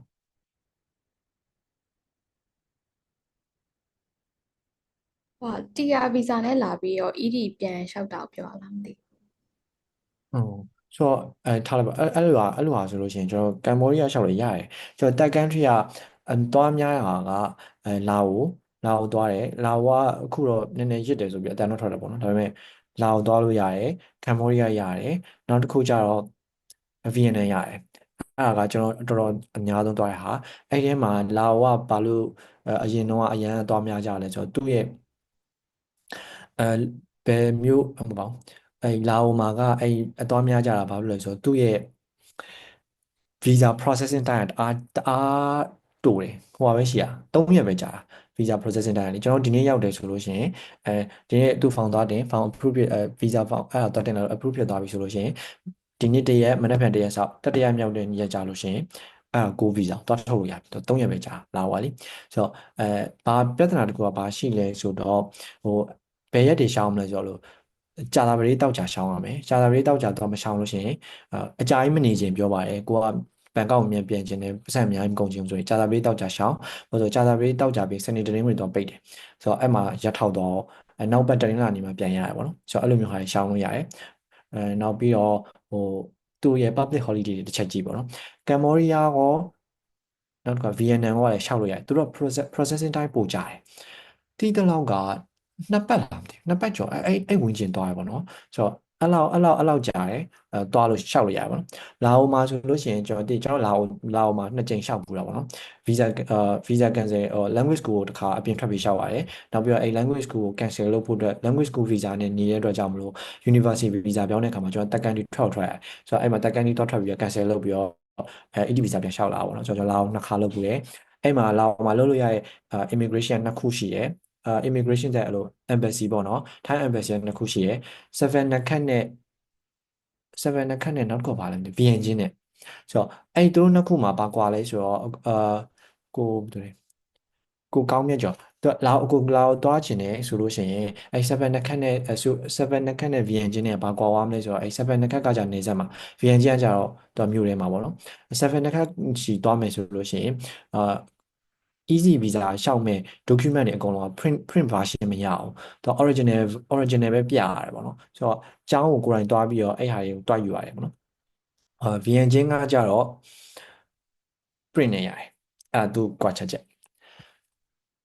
နောက်တစ်ခုကဘယ်မြို့မှာပဲဖြစ်ဖြစ်တဲ့ average ကနေစားစစ်အဲ့မော်တူတူပဲလားဆိုတော့ဘန်ကောက်ကတော့တူတူပဲဟိုချင်းမိုင်နေပါလို့ဆိုလို့ရှိရင်တော့ဟိုနည်းနည်းတက်တာပါမလားပြောတတ်ပေါ့နော်ဒါပေမဲ့စားစစ်ကကျွန်တော်ချင်းမိုင်လေးရောက်ပြီးဟို40ကနေငါခုနပြောအဲ့85လား65လားအဲ့ rate အတွင်းပဲအဲ့ rate အတွင်းပဲဆိုတော့ဘယ်မြို့မှာပဲနေအဲ့လောက်တော့ကြာမယ်ပေါ့နော်ဆိုတော့ကွန်ဒိုနီယာနဲ့တိုက်ခန်းနေရအပါမတ်နေရာတွေမှာကွာသွားမယ်နောက်တစ်ခုကျတော့ကိုစားရင်စားတဲ့လောက်ကုန်တယ်ကိုချွေတာလောက်တတ်တာနော်ဆိုတော့တခြားချာမီကုန်းလေးရှိရင်မိုက်ဖွင့်ပြီးလည်းမေးလို့ရတယ်ကျွန်တော်အဲ့ message ကလည်းမေးလို့ရတယ်ဘာ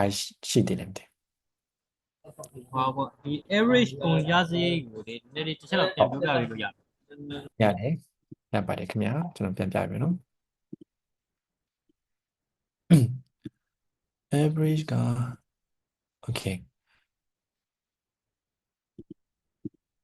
အဲ့နော်ကျွန်တော်ရေးတောင်းလောက်အရင်မောနေပြီတော့ဆိုတော့ average ကဘယ်လောက်ကုန်လဲဆိုတော့ကိုတိုက်ခန်းနဲ့နေမယ်ဆိုရင်တယောက်ကို9500ကုန်တယ်ပေါ့နော်အဲ့မှာကျွန်တော်ဘာနဲ့တွက်ထားတာလဲဆိုတော့အခန်းကားကကိုငားမဲ့ဟာက4000ပေါ့နော်4000နဲ့တွက်ထားလို့အဲ့4000ဆိုရယ် rate ကအပမန်ကိုဘယ်ညာမှာပဲနေအဲ့4000နဲ့ခန်းတော့ရှိတယ်4000နဲ့ခန်းလဲဆိုငှားလို့ရတယ်ပေါ့နော်ဆိုတော့ကိုကပို့ပြီးတော့တက်တာခြင်းနဲ့ဆိုလို့ရှိရင်အဲ့ထက်တက်တာရဲ့ခန်းကိုရှာလို့ရတယ်ပေါ့နော်ဆိုတော့အဲ့ပုံမှာ motivate နည်းနည်းထက်ကြနိုင်တယ်4000ကတော့မကြော်တက်တာခြင်းလဲဆိုမကြော်ပဲငှားလို့ရတယ်ဆိုတော့ average 4000ပေါ့နော်ပြီးရင်သူမီတာက989ဖြစ်တဲ့အတွက်ကြောင့်မလို့သူက1000ကနေအဲကွန်တက်မဖွင့်ဘူးမီးရရမ်းမသုံးဆိုလို့ရှိရင်တော့မှသူဘယ်လောက်ကြာလဲဆိုရင်800 600 800အဲ့လောက်တော့ကြာတယ်အဲ့ဒါအဲကွန်ကိုလုံးဝမဖွင့်တာမျိုးပေါ့နော်နေကင်းမဖွင့်ဘူးညအိတ်ကန်ဒီမှမခံနိုင်လို့ဖွင့်တာတော့ပြီးရင်ပန်ကာနဲ့နေရတော့အဲ့လိုပုံစံမျိုးဆိုအဲ့လောက်ကြာလိမ့်မယ်ဒါမှမဟုတ်နည်းနည်းဘာညာတရကသုံးတယ်ဆိုရင်အဲ1300ကတော့အဲ့လို maximum အနေနဲ့ထားလို့ရတယ်ပေါ့နော် normal range မှာဟိုကျွန်တော်ကတည်မလားအများဆုံးတော့ချွေတာမှာပဲဆိုတော့လေဟိုမီးကိုတစ်ချိန်လုံးဖွင့်ထားတာတို့အဲကွန်းကိုတစ်ချိန်လုံးဖွင့်ထားတာလုံးမှာမဟုတ်ဘူးဒါပေမဲ့အဲ့လိုချွေတာသုံးရင်းနဲ့အဲ့လိုမျိုးအကုန်သုံးနေဆိုရင်1300လောက်ကတော့တွားကြမယ်လို့ဆိုတော့တယောက်ကို9500 2ယောက်နေမယ်ဆိုရင်2950ကအခန်းက4000နဲ့တွက်ထားပြီးရဲ့အပါမန်ပေါ့နော်အပါမန်နေတာသူအစားစိတ်ကကျတော့3100နဲ့တွက်ထားပြီးရဲ့အဲ့ဒါကလည်းပြောသလိုပဲပေါ့နော်ကိုချွေတာလို့ short တက်တာရယ်တချို့နေရာမှာဆိုလို့ရှိရင်အဲ့လိုမျိုးဟင်းနေအများကြီးရတယ်ပေါ့နော်ဆိုတော့ညမနဲ့စားလို့ရတယ်အဲ့ဒါဆိုလို့ရှိရင်100မကုန်တော့50ပဲကုန်တာဖြစ်လိမ့်မယ်ထမင်းကွက်အောင်ချက်စားပေါ့နော်ထမင်းတက်တာရယ်ချက်တာလေကိုပြီးအစားကြည့်ရဆိုရင်ဟိုဝယ်စားတဲ့ထမင်းတွေကြတော့တချို့နေရာများတချို့နေရာနည်းဆိုတော့အဲ့လိုမျိုးဆိုတော့နေရင်8600လောက်တော့ကြာမယ်အပမယ်ပေါ့နော်2ယောက်ဆိုရင်9860လောက်တော့ကြာမယ်အဲ့ဒါကခုနပြောဆို average ထပ်ပြီး trader လို့ရသေးတယ် trader ချင်းနိုင်နေဆိုရင်ပေါ့နော်ကွန်ဒိုနဲ့တွားနေမယ်ဆိုလို့ရှိရင်တော့13100 8100လောက်ကတော့ကွန်ဒိုသမားကတော့ကြာတယ်ဆိုတော့တခုရှိသေးရထိုင်းမှာကကြတော့လေ deposit ပေးရတဲ့ဟာရှိရပေါ့နော်တချို့ကွန်တိုရီဆိုလို့ရှိရင် deposit ကို6လချုပ်လို့ရှိရင်contract ကို1လစာပေးရဘယ်လိုပြောမလဲ deposit 1လစာပေးရတာတော့12လဆိုလို့ရှိရင်ရှုံးဆိုလို့ရှိရင် deposit ကို2လစာအောင်ပေးထားရတယ်ပေါ့နော်အဲ့တော့12လချုပ်ထားရတဲ့အတွက်ကြောင့်မလို့ဒီတစ်နှစ်ကုန်တော့မှဒီ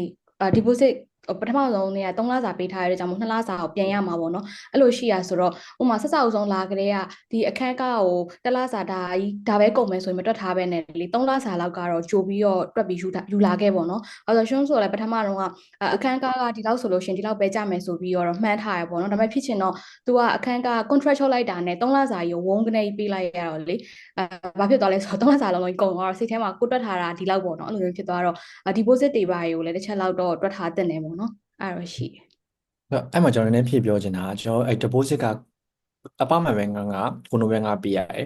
apartment ကကြတော့သူကနေတယ်ဆိုသူ့ရဲ့ငါကလည်းကျွန်တော်4000လောက်ပဲရှိရဆိုတော့လေဆိုတော့ပေးရရင်4000လောက်ပဲပေးရတယ်8000လောက်ပဲပေးရတယ်ပေါ့နော်ဆိုတော့ပြီးရင်သူ condo ရော apartment ရောကသူအိမ်အငှားရဲ့သဘောတဘာဝရပဲပေါ့နော်သူတစ်လသာကြိုပေးရတယ်ဆိုတော့ကျွန်တော်တို့ကဟိုဟာ deposit ရှိမယ်တစ်လသာကြိုပေးရရှိရပေါ့နော်ဆိုတော့အဲ့နှစ်ခုရှိရခုနရှွန်းကကြတော့သူ case ကတော့နည်းနည်းရှွန်း case ကနည်းနည်းတော့ရှားမယ်ထင်တယ်ကျွန်တော်ထင်တာလေဆိုတော့ပုံမှန်ကွန်ဒိုတွေမှာဆိုလို့ရှိရင်ကြတော့တစ်လစာကြိုပေးရတယ်တစ်လစာကဟိုပါလေပါအဲ့ဒါမြေဝိုင်းပြောရင်းတစ်လစာကြိုပေးပေးရ deposit လား support လားကိုပါ deposit တစ်လစာပေးရတယ်နောက်တစ်ခုကြတော့ကျွန်တော်အဲ့ advance တစ်လစာပေးရဟုတ်တယ်ဆိုပြောရင်အမေပါဆိုအဲ့လိုမျိုးရှိရပေါ့နော်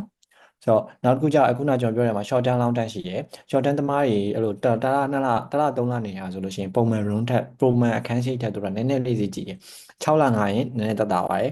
တစ်နှစ်ငါရင်နည်းနည်းတက်တာပါတယ်ဆိုရယ် range ရှိရပေါ့ဘာလို့ဆိုသူတို့လည်းအလုံးမရှုပ်ချင်တော့ပုံမှန်ဒါ pricing strategy ပဲပေါ့ဟုတ်ဆိုတော့ကိုလင်းတင်တယ်ကိုအဆင်ပြေလားဘာသိချင်တယ်လဲမသိဘူး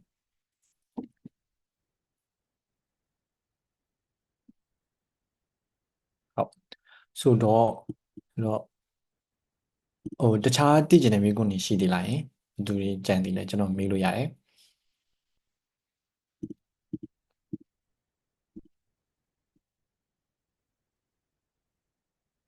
မရှိတော့ဘူးဆိုရင်ကျွန်တော်ဆက်သွားလိုက်ပါတော့ကုန်နေပါပြီ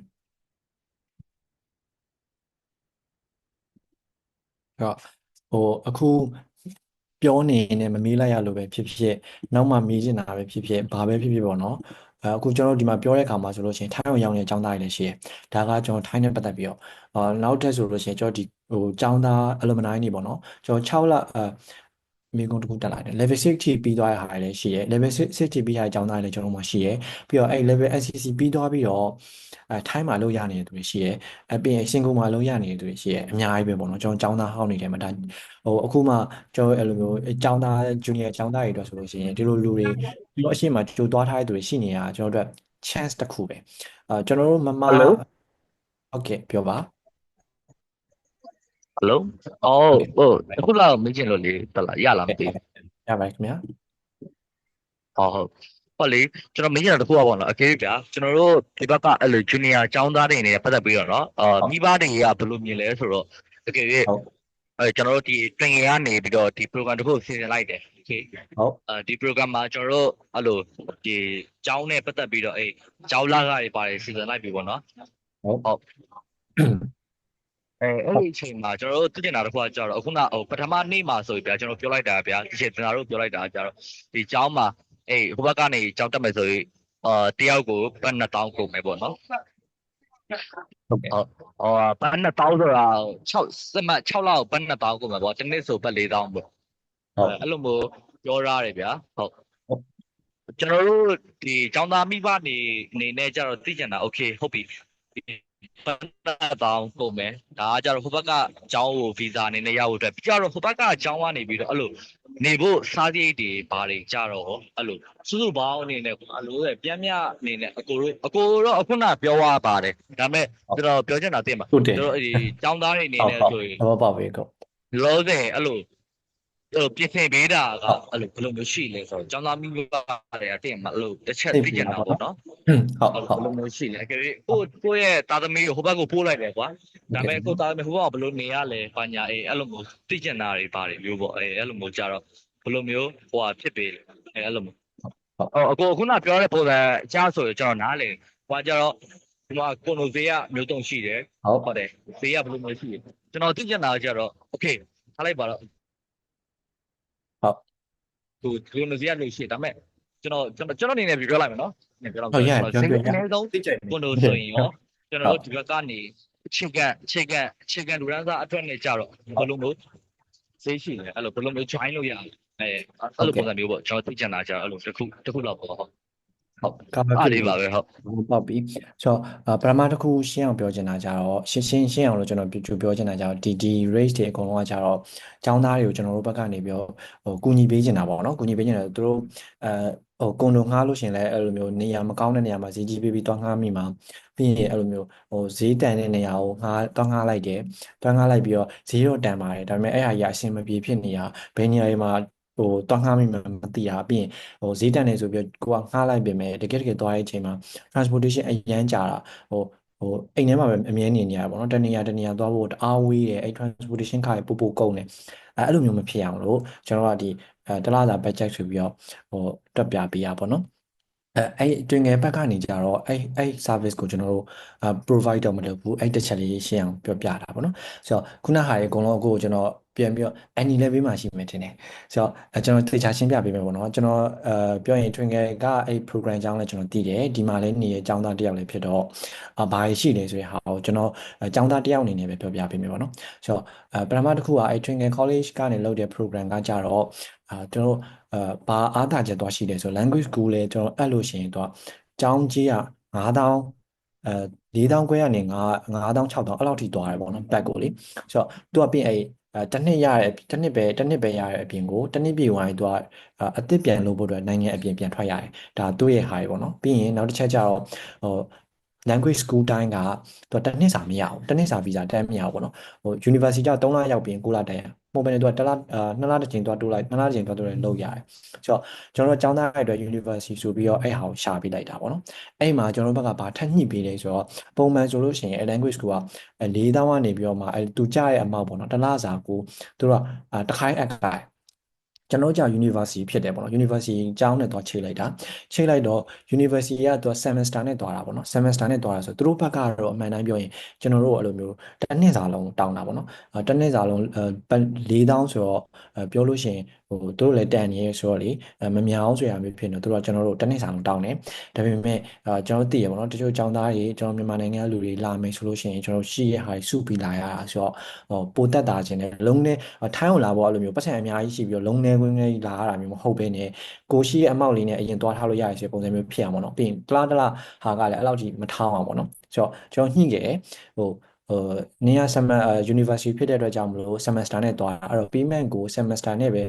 university တိုင်းကလောက်တာပေါ့နော်ဆိုတော့ငါတို့ semester နဲ့ပဲပေးမယ်ဆိုပြီးတော့ညှိတဲ့အခါမှာရသွားတယ်ရသွားတော့ကျောင်းသားဘက်ကနေတစ်နှစ်စာလုံးပေးကြမလို့ပဲနဲ့6လတစ်ဖြတ်2000ပဲပေးရတော့တာပေါ့နော်ဆိုတော့ရှင်ကြည့်လိုက်လို့ရှိရင်ကျွန်တော်တို့ဆက်ထွက်မယ်ဆိုအိမ်ငါးကရေးပြီးရင်လေရင်ကရေးပထမဆုံး3လလောက်ကလည်းကို့မှာပတ်စံလုံးလောက်ပါနေမှအဆင်ပြေအောင်ဆိုတော့လေဆိုတော့ကျောင်းလကားကလည်းအဲ့လိုဘက်နဲ့တာ4000 5000ဖြစ်နေရတကယ်မြန်မာငွေနဲ့တွက်လိုက်လို့ရှိရင်မြင်ရတယ်ပေါ့နော်ဆိုတော့အဲ့မှာ2000ပဲပေးရတော့ပုံမှန်တက်စာပိုတက်တာပြီးတော့ကျောင်းသားလာလို့ရတယ်ဒါကျွန်တော်တို့ဘက်ကနေပြီးတော့ညှိပေးချင်ဟာပေါ့နော်ဆိုတော့နောက်တစ်ခုအကိုမေးတဲ့အိမ်ကကြတော့ခုနပြောသလိုပဲပေါ့နော်ကျွန်တော် total တွက်ပြီဆိုလို့ရှိရင်ကျွန်တော်ဘက်ကဒီတိုင်း average တွက်အကုန်လုံးပေါင်းပြီးတွက်ချပေးလိုက်လို့ရတယ်သူပေမဲ့အဲ့ဒါဟိုကိုဘယ်လိုပြောလဲအတိအကျမမှန်တာဘာလို့ဆိုတော့အိမ်ငားတာလည်းအဲ့လောက်အမောက်ရမှာပေါ့နော်ဆိုတော့အိမ်ငားတာအရင်တက်တာခြင်းနေဆိုရင်ကျွန်တော်တို့ကဟိုလောက်ထိရလောက်တယ်3000လောက်ထိရတယ်3000လောက်ထိအဲ့ apartment ကရတယ်ပေါ့နော်အဲ့မှာအဲ့ apartment ကကြတော့သူက2ယောက်နေလို့ရတယ်ဆိုတော့အကို2ယောက်တကယ်ချင်းလာမဲ့သူရှိရဆိုလို့ရှိရင်သူ1500ပဲကြားလိမ့်မယ်1500ပဲကြားလိုက်ပါတော့ဒါဆိုရင်တစ်လစာကို1500ပဲကုန်မယ်ပေါ့နောက်ပြီးစားစရိတ်ကကြတော့အဲ့လိုတစ်နှစ်100နဲ့တော့တွက်ထားတယ်ပေါ့နော်တစ်နှစ်100နဲ့တွက်ထားဆိုကို100တော့တွက်တင်တယ်လို့ထင်တယ်ပေါ့နော်ဒါပေမဲ့အဲ့ကောင်ကအဲ့လိုမျိုးစဉ်းစားရုပ်ကအဲ့လိုအပမန်နေစီနဲ့တတ်တာတဲ့နေရာတွေမှာဆိုလို့ရှိရင်ရောင်းတဲ့ဆိုင်တွေကအများကြီးမကြည့်ဘူးဈေးတော်တော်တတ်တာထဲမှာပါတယ်ဆိုတော့အဲ့ဒါပိုတတ်တာနိုင်တယ်ပေါ့နော်ချက်စားရင်တော့ကျင်းနေပါအဲ့3100တဲ့အများကြီးတတ်တာနှစ်ယောက်လည်းနေရနှစ်ယောက်လုံး share ပြီးတော့ချက်စားရဆိုအများကြီးတတ်တာလိမ့်မယ်ဒါပေမဲ့အဲ့ဟာဘယ်လောက်လဲဆိုတော့ကျွန်တော်တွက်ဖို့ခက်တယ်ကျွန်တော်လည်းမတွက်တတ်ဘူးကျွန်တော်တို့ကကြာတော့ကျွန်တော်က2ယောက်3ယောက်နေကြတာပေါ့နော်ကွန်ဒိုမှာ3ယောက်နေကြတော့ကျွန်တော်တစ်လကိုဈေးဝယ်တယ်ဆိုလို့ရှိရင်3ချိန်ဝယ်ရတယ်ပေါ့နော်3ချိန်ဝယ်တစ်ခါဝယ်1000ဆွန်းဆွန်းပဲကုန်တယ်ဆိုတော့အဲ့တစ်လလုံးအများဆုံးတွက်လိုက်လို့ရှိရင်တကယ်အများဆုံးကျွန်တော်ကုန်ခဲ့တာ9000အဲ့တော့3နဲ့ပြန်စားပါပေါ့နော်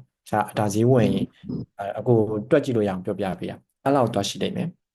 ဆိုတော့အဝယ်စားမယ်ဆိုတော့3100တွက်ထားတာအကောင်းဆုံးပဲဘာလို့လဲဆိုတော့ကိုနှစ်ပဲဟိုဖြစ်မှာမဟုတ်ဘူးထိုင်းရလေအစားနေတော့ပြောတော့ကျွန်တော်ခဏခဏစားတယ်ဆိုတော့ကျွန်တော်နှစ်မကောက်ကျွန်တော်အများကြီးစားတယ်ဆိုတော့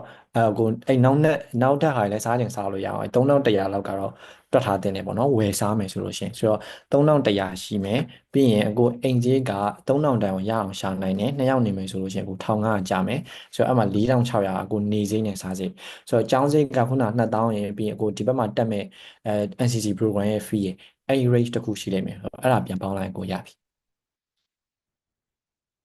ဟုတ်cover ဖြစ်လားကိုအဖြေ လေကျွန်တော်တခုတော့ဟုတ်နားလေနော်အခုပြောပြရတယ်တော်တော်လေးဆုံးနေပါပြီကျေးဇူးတင်ပါတယ်နော်အဲ့လိုပြောပြရတဲ့အတွက်ရကိုအဓိကကျွန်တော်လည်းအဲ့လိုမျိုးပေါ့နော်စလာမဲ့သူကိုကျွန်တော်ဟိုပါပေါ့လောဆယ်အခြေအနေရကြတော့ကျွန်တော်သိရနာပြဟုတ်တလို့ပေါ့နော်ကျွန်တော်သိချင်တာကြတော့ဗျာတလို့ဟုတ်ဗျာ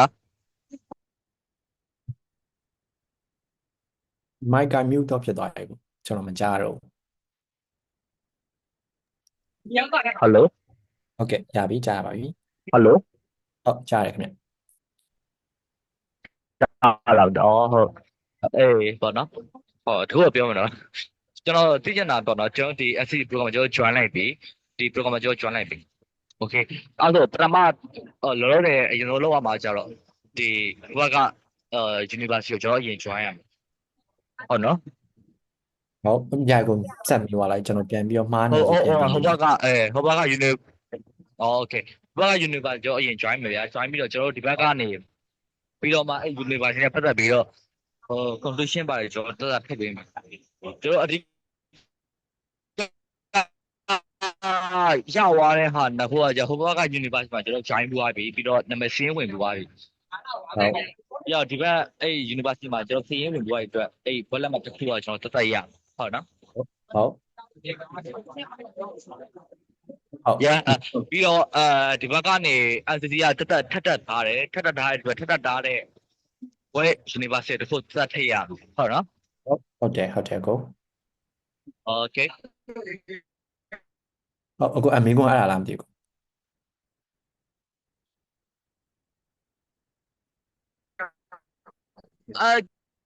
ကြတော့ကျွန်တော်အကယ်၍ဒီ university နှစ်ခုလုံးကျွန်တော်ပြီးသွားပြီပေါ့ဒီတက်ပြီးသွားပြီ join ပြီးသွားပြီဆိုရင်ဟုတ်နှစ်ခုလုံး join ပြီးသွားပြီဆိုရင်ကျွန်တော်မေကအဲ့ဒါလေးသိမလားဘူးဟုတ်အလုပ်ရဖို့အတွက် chance ဘယ်လောက်ထိချိန်မလဲအကယ်ကိုဘက်ကဘယ်လောက်တင်ဖို့လိုလဲလိုတဲ့ဟာကွာတင်ပေးရောဘယ်လောက်ထိညဟိုတက်မလဲဟုတ်ပါဘူးကျွန်တော်အခုကျွန်တော် exam တစ်ခုပြောရမှာကျွန်တော်ကကြတော့အခုဟိုဒီဘာလိုက်နေပါဆိုတော့ဒီ line မှာအခုက written နဲ့ blue နှစ်ခုရှိတယ် written နဲ့ blue နှစ်ခုရှိတဲ့ line မှာအလုပ်ခေါ်တာများသွားကြတော့ blue ခေါ်တာများတယ်အဲ့ကြောင့်ကျွန်တော်သိချင်တာအဲ့ written နဲ့ blue နှစ်ခုမှာကျွန်တော်ကဒီနှစ် program ပြီးသွားပြီဆိုရင်အပိုင်းကအလုပ်လျှောက်ဖို့ပို့ပြီးတော့သင့်တော်တယ်ဒီ Thai network မှာပဲနော်ဒီ Thai network မှာပြောဒီ Thai network မှာအဲ့လိုမျိုးသိကျင်တာပေါ့ဗျာဒါပေမဲ့ကျွန်တော်မေးတာနောက်နေ့အတွက်ပြစ်သွားတော့မသိဘူးနော်ဟုတ်တယ်ကိုဘာလို့ကျွန်တော်ကဟုတ်ကဲ့ကျွန်တော်ကကြားတော့ဘာလုပ်လဲဆိုတော့ကျွန်တော်က digital marketing တမပေါ့နော် digital marketing ဆိုပြီးမတူတော့အကိုရဲ့ job opportunity အပိုင်းကိုကျွန်တော်ဟုတ်ပြောပြပေးဖို့မရဘူးကျွန်တော်သိတာသိပါကျွန်တော်သိတဲ့အဖြစ်နဲ့ဟိုဘက်ကနောက်နေ့ပြောမယ့်ဟာနဲ့ကသိမှာအဲ့လိုပါဟိုပြီးတော့ကျွန်တော်မှအဖြစ်ရှိနေကွာအဲ့လိုပုံစံဖြစ်တယ်ကျွန်တော်ပြောပြပေးတဲ့ဟာတစ်ခုကကြတော့ဗာလဲဆိုတော့အခုခုနပြောသွားတဲ့အတိုင်းပဲမှန်တယ်ကျွန်တော်တို့အဲ့ဟိုချင်းကျွန်တော်ခုထိပ်ပေးရတဲ့ချင်းရိုင်က University ကိုတက်ရမယ်ပြီးရင် NCC ဟာရမယ် NCC တက်တဲ့အတွက် NCC ဟာကိုအခုပွဲလက်မှတ်ကပြီးတယ်ပြီးတော့ချင်းရိုင်ကဟာကလည်းသူ့ဟာပြီးသွားတိုင်းအဲ့လိုတစ်နှစ်ပြီးတိုင်းတစ်နှစ်ပြီးတကူ second year ပြီးရင်တော့တစ်နှစ်ပြီးပေါ့နော်အဲ့လိုဟာမျိုးပြီးတယ်ပေါ့နော်ပြီးတော့ကိုနှစ်ခုရတယ်ပေါ့နော်double dual လိုမျိုးရတယ်ပေါ့နော်ဆိုတော့အဲ့ပေါ်မှာ opportunity ကကြာကို3ရက်နေ့ကျရင်ဆက် join မိလိုက်ပါအဲ့မှာအဲ့ဒါကြောင့်လည်းကျွန်တော်လုပ်ပေးထားပါတော့ဒီ program တစ်ခုလုံးဟာမြန်မာနိုင်ငံကနေပြီးတော့ချက်ချင်းထွက်လာခြင်းနဲ့ကျောင်းသားတွေအတွက်ကိုပေါ့နော်အဲ့ကျွန်တော်ကဟိုအဲ့ visa အပိုင်းတွေမှာကျောင်းနဲ့ချိန်ထားတဲ့ဒါအကုန်လုံးပြောပြရပါတော့နော် visa အပိုင်းတွေကျောင်းနဲ့ချိန်ထားတဲ့ဘက်မှာကျွန်တော်တို့ ဘယ်လိုပြောမလဲTwinkle ဘက်ကနေအကျိုးအမြတ်ယူထားတာတခုမှမရှိဘူးကျောင်းသားတွေပိုတက်တာဖို့ပဲအကုန်လုံးလိုက်ညီထားပါတော့ဆိုတော့အဲ့ဘက်တွေတွားတဲ့ဟာတွေအကုန်လုံးကကျွန်တော်တို့ပြောရင်Twinkle ကကျောင်းသားတွေကိုတေချာလေးလုပ်ပေးခြင်းလို့ကျွန်တော်တို့ပင်ပန်းခံထားတာပေါ့နော်ပင်ပန်းခံထားတာအဲ့ဘိုင်းမှာကျွန်တော်တို့အကျိုးအမြတ်ဘာမှမယူထားဘူးvisa လျှောက်တာဆိုလို့ရှိရင်အဲ့သူ immigration fee တိုင်းပဲကျောင်းဟာဆိုလို့ရှိရင်လည်းကျောင်းအတိုင်းပဲအဲ့ဒါမှသူတို့ပို့ပြီးတော့ပို့အဆင်ပြေအောင်ကျောင်းသားတွေနဲ့အဆင်ပြေအောင်ဆိုကျွန်တော်တို့negotiate လုပ်ထားတဲ့ဟာတွေပေါ့နော်ဆိုတော့အဲ့လိုပုံစံမျိုးသွားပြီးထားဆိုတော့အဲ့ပထမတစ်ခု program ဒီလေးပြောပြတော့ဒီနေ့မှာဆိုလို့ရှိရင်တကယ်လာမဲ့သူတွေဆက်စောက်ဆုံးထိုင်းရောက်တာနဲ့ဘာဖြစ်မယ်ဆိုရင်သူတို့ worry တွေမရှိအောင်လို့process တစ်ခုလုံးရှင်းပြရဲပြီးတော့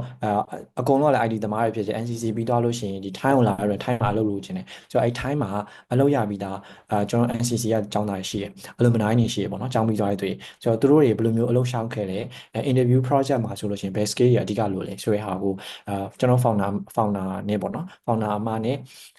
အဲ့ alumni နဲ့3ရက်နေကြာပြောလိုက်မယ်ဆိုတော့ဆက်အကုန်လုံးက ID သမားတွေဖြစ်တဲ့အတွက်ကြောင့်မလို့အဲ့ job opportunity နဲ့အဲ့ဟာက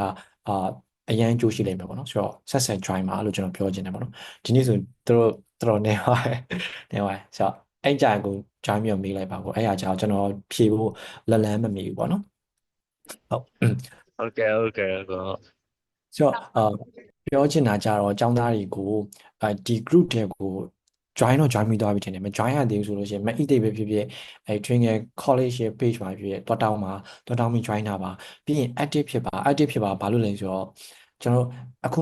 တို့ဒီမှာကျွန်တော်မိကုန်းတွေအများကြီးရှိတယ်ဒါထိုင်းကိုလာတဲ့အချိန်မှာထိုင်းနဲ့ပတ်သက်ပြီးမိကုန်းတွေထွက်တာပေါ့နော်အလုပ်လုပ်တဲ့အချိန်မှာပဲဖြစ်ဖြစ်ကိုအလုပ်ငန်းဝင်မှာပဲဖြစ်ဖြစ်အဲ့မိကုန်းတွေအများကြီးရှိလာနိုင်တယ်ကိုသိကျင်တဲ့အရာတွေပေါ့ဆိုတော့အဲ့ဒါတွေအကုန်လုံးပွင့်နေဒီထဲမှာမေးလို့ရတယ်ကိုသိကျင်တဲ့ဟာအကုန်လုံးပေါ့ဒီ group တွေမှာမေးပြီးတော့ចောင်းသားတွေကလည်းပြန်ဖြေပေးလိမ့်မယ်ကျွန်တော်တို့ဒီ Twinkle team ကနေလည်းခေါက်ပဲဖြစ်တဲ့ဟာအကုန်လုံးအကုန်ပြန်ဖြေပေးမယ်ပေါ့နော်ဆိုတော့ကိုဘာပဲသိကျင်ခြင်းကိုပြီးရင်ကိုမေးပြောပြောပါခင်ဗျာနည်းမေးသေးခင်ဗျဟုတ်ခင်ဗျာနည်း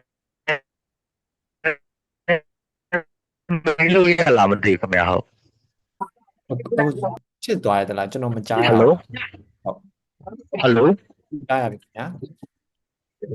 ကြားလားမသိခင်ဗျာဟုတ်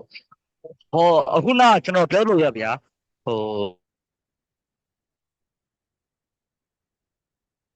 ကျွန်တော်တို့ကျောင်းသားတွေအနေနဲ့ငယ်ကျောင်းဘက်ကနေဒီလို program တွေစီစဉ်ပြီးဝေးသွားပြီးဒီလိုကျောင်းဘက်ကနေတနစ်စာကို4000ပေါ့ပတ်4000ပေါ့နော်ဒီဘက်ကကျောင်းဘက်စီစဉ်ပေါ်တကယ်အဲ့လိုဖြစ်ပြီလေခင်ဗျာအဲ့ဒါဆိုအဲ့လိုနေစားရဘက်ကဒီဘက်ကကျောင်းကပြင်နေပြတာမဟုတ်ကိုကတော့ပဲနေကွာကိုကတော့အဆင်ပြေလို့တာဖွေပြီးတော့နေအဲ့လိုမျိုးပုံစံမျိုးလားဘယ်လိုမျိုးလဲဒီပေါ့နော်ဟုတ်ကျွန်တော်တို့အဲ့အိမ်ကြတော့အိမ်ရှာပြီး service ကကြတော့ကျွန်တော် provide မလုပ်ပေးဘူးပေါ့နော်ဘာလို့ဆိုတော့အဲ့ဟာကနည်းနည်းကျွန်တော်တို့ကြောင်းအနေနဲ့ကြည့်မယ်ဆိုတော့ဟာဘာသိမဖြစ်ဘူးပေါ့နော်ကျောင်းသားတွေတိုင်းကလည်းကျွန်တော်တို့အလိုရှာပေးတဲ့အိမ်ကိုတို့ကြိုက်ချင်ပါလေကြိုက်တာပြီးရင်ကျောင်းသားတွေဖြစ်တဲ့အတွက်ကြောင့်မလို့တချို့အပိုင်းနေဆိုလို့ရှိရင်နည်းနည်းထည့်ရခက်တယ်ပေါ့နော်ကျောင်းသားရဆိုတော့အဲ့အပိုင်းကပြီးရင်ကျွန်တော်တို့မလုပ်ဘူးပေါ့နော်မလုပ်ဘူးဆိုတော့အိမ်ရှာပေးရအိမ်ငားပေးရအဲ့ဟာတွေတော့မလုပ်ပေးဘူးပေါ့နော်ဒါပေမဲ့ခုနပြောလို့အကိုတည်ကျင်တဲ့မိကုန်းတွေဒီရတယ်အကုန်လုံးအဲ့ထဲမှာလာမေးလို့ရတယ်ဒီနားမှာဆိုရင်ဟာကျွန်တော်ခုန define ကိုလည်းအခု join နေသူတွေအကုန်လုံးကျွန်တော် email ပို့ပေးမယ်ပေါ့နော် email ကိုစစ်ကြပါ email ပို့ပေးမယ်အဲ့ထဲမှာတွက်ကြည့်ပေါ့နော်ခုနကျွန်တော် budget တွေဆိုခုနပြောတဲ့ဟာခဏနေမြင်မယ်ပြီးရင်မိသွားမှာပဲဆိုတော့တည်ကျင်တော့ပြန်ကြည့်ပြီးရင်နောက်တစ်ခုဘယ်နေရာမှာနေရမလဲဆိုတဲ့နေရာတွေတည်မိသွားမှာပဲအဲ့မှာပြန်တွက်ကြည့်လို့ရတယ်ပေါ့နော်အဲ့အတွက်ကျွန်တော် share ပေးမယ်ဆိုတော့ကိုမီးရဲ့မိကုန်းဖြစ်ရရင်ကျွန်တော်တို့အိမ်ငားတာဘာညာတွေတော့မလုပ်ဘူးပေါ့နော်ဆိုတော့အကိုတို့ကျောင်းတိုင်းကိုယ့်ဘက်ကိုလုပ်အောင်ပေါ့နော်ဆိုတော့ဘယ်လိုရှာလို့ရတယ်ဆိုရင်ဟာကိုပြောပြပေးထားရဆိုတော့အကိုအဲ့မှာသွားရှာကြည့်လိုက်ပါပေါ့အဆင်ပြေပါလိမ့်မယ်တကယ်ခက်ခဲတစ်ခုဖြစ်တယ်ဆိုလည်းမိပေါ့နော်တိတိလောက်ကိုအကုန်ပြောပြပေးမယ်ချင်းရိုင်သွားရဲဆိုလို့ရှိရင်တော့ချင်းရိုင်ကျောင်းဘက်ကနေမှာကိုဘယ် hostel မှာတဲရမယ်ဘာညာအကုန်လုံးသူတို့ဘက်ကတော့ပြောပေးလိမ့်မယ်ပတ်စံတော့ကိုပေးရမှာပေါ့နော်ဟုတ်အဲ့ဆိုရင်ကိုအဆင်ပြေပြီထင်တယ် Hello ကိုကိုမေးလို့ရ Okay ဒီနေ့ပါလေ ကိုတို့အကူမယ်နော်ကိုဟုတ် ဟုတ်ကဲ့ပါခင်ဗျာဟုတ်ဆိုတော့နောက်တစ်ယောက်ကမတူလည်းမသိဘူးကျွန်တော်အတန်တော့ကြားလိုက်တယ် ဟုတ်ကိုကျွန်တော်ပါစိတ်ကို ဟုတ်မေးပါခင်ဗျာ ဟုတ်ကိုကျွန်တော်တိုင်ကြားရတာမသိဘူး ဟုတ်ကြားပြီဗျ ဟုတ်ကျွန်တော်အခုလောလောဆယ်ကျွန်တော်ကတော့ဖူးခက်မှနေတာဒါပေမဲ့ကျွန်တော်ဘန်ကောက်ဘက်ကိုကျောင်းလာဖို့စီစဉ်ရတော့ရှိရအဲ့ဒါကျောင်းကဘန်ကောက်မှာပဲရှိရလားဒါမှမဟုတ်ရှားနေရာတွေမှာရှိသေးလားပေါ့အဲ့လိုအဲ့ဒါလေးသိ ကျောင်း ချင်လို့ပါ ဟုတ်ကဲ့ပါခင်ဗျာကျောင်းကကြတော့ကျွန်တော်တို့ကသူကon site တက်ဆရာမလို့ပေါ့နော် on site တက်ဆရာမလို့ online လုပ်ထားပေးရ online NCC တက်မယ်ဆိုလို့ရှိရင် NCC online ပေါ့နော်အဓိကကဘာလဲဆိုတော့ကိုဘယ်နေရာမှာပဲနေတက်လို့ရအောင်လို့online လုပ်ထားပေးရပေါ့နော်ပြီးတော့ NCC ကလည်းကျွန်တော် top back level 6ထိဟို UK ဘွဲလိုချင်တယ်ဆိုရင်ကျွန်တော် UK မှာကျောင်းသွားတဲ့ပတ်စံအများကြီးကုန်တယ်ပေါ့နော်ဆိုတော့အဲ့ဒါကို UK ကတင်တဲ့အတိုင်းပဲတင်လို့ရအောင်ဆိုပြီးတော့ online ကနေတက်ရတာပေါ့နော်ဆိုတော့ online program ပြီးတော့ချင်းရိုင်ကလည်းကျွန်တော်တို့မှာခုနပြောတဲ့အဲ့လိုမျိုးပြောရင် limitation တွေရှိတယ် limitation တွေရှိရဆိုတော့ကျွန်တော်ဈေးသက်သာခြင်းနဲ့ visa တွေကို visa ကို2 နှစ်ရခြင်းနဲ့ university ဖြစ်ခြင်းနဲ့ဆိုတဲ့ဟာမျိုးမှာဘန်ကောက်ကဟာဆိုကျွန်တော်တို့ sorry ဈေးအားကြီးရပေါ့နော်ဈေးအားကြီးတော့အဆင်ပြေဆုံးဟာကိုရွေးထားပြီးတော့သူကချင်းရိုင်မှာအဲ့အတွက်ကြောင့်မလို့လဲကျွန်တော်တို့ကNCC လည်းတက်ကမယ်ကျောင်းသားဟိုဘက်ကတင်တဲ့ program လည်းတက်ကမယ်ဆိုရမှာအဆင်ပြေအောင်သူက online ပဲ join ရမှာ online ပဲ join ရမယ်ဟာမှာသူ့ရဲ့ curriculum detail ကတော့သိကျင်တယ်ဆိုလို့ရှိရင်မိတ်တိမ်ကိုခေါ်ပါ teacher ရှိတော့ပါဘောเนาะဆိုတော့အဲ့မှာစကားတော့မေးပြီးတော့ပြောလို့ရတယ်ဆိုတော့တချို့ course တွေအကုန်လုံးအကြောင်းသားရဲ့အဆင်ပြေအောင်ပေါ့เนาะ NCC လည်းလောက်ရတယ်ဟိုလည်းလောက်ရတယ်ဆိုပြီးတော့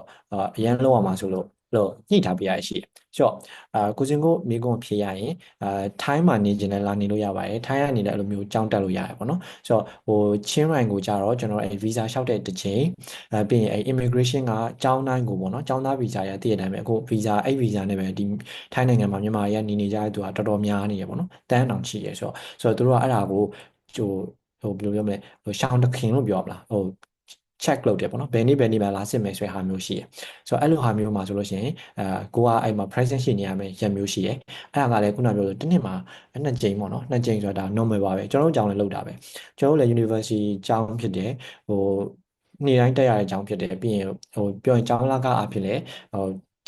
ဲရှိတယ်ပေါ့နော်အဲ့လိုကျောင်းမျိုးလဲစစ်တာပဲဆိုတော့ဒါက normal ပေါ့နော် normal ဆိုအဲ့လိုဟာမျိုးမှာကိုစင်ကိုတို့ဒီကျောင်းသားရေအကုန်လုံးက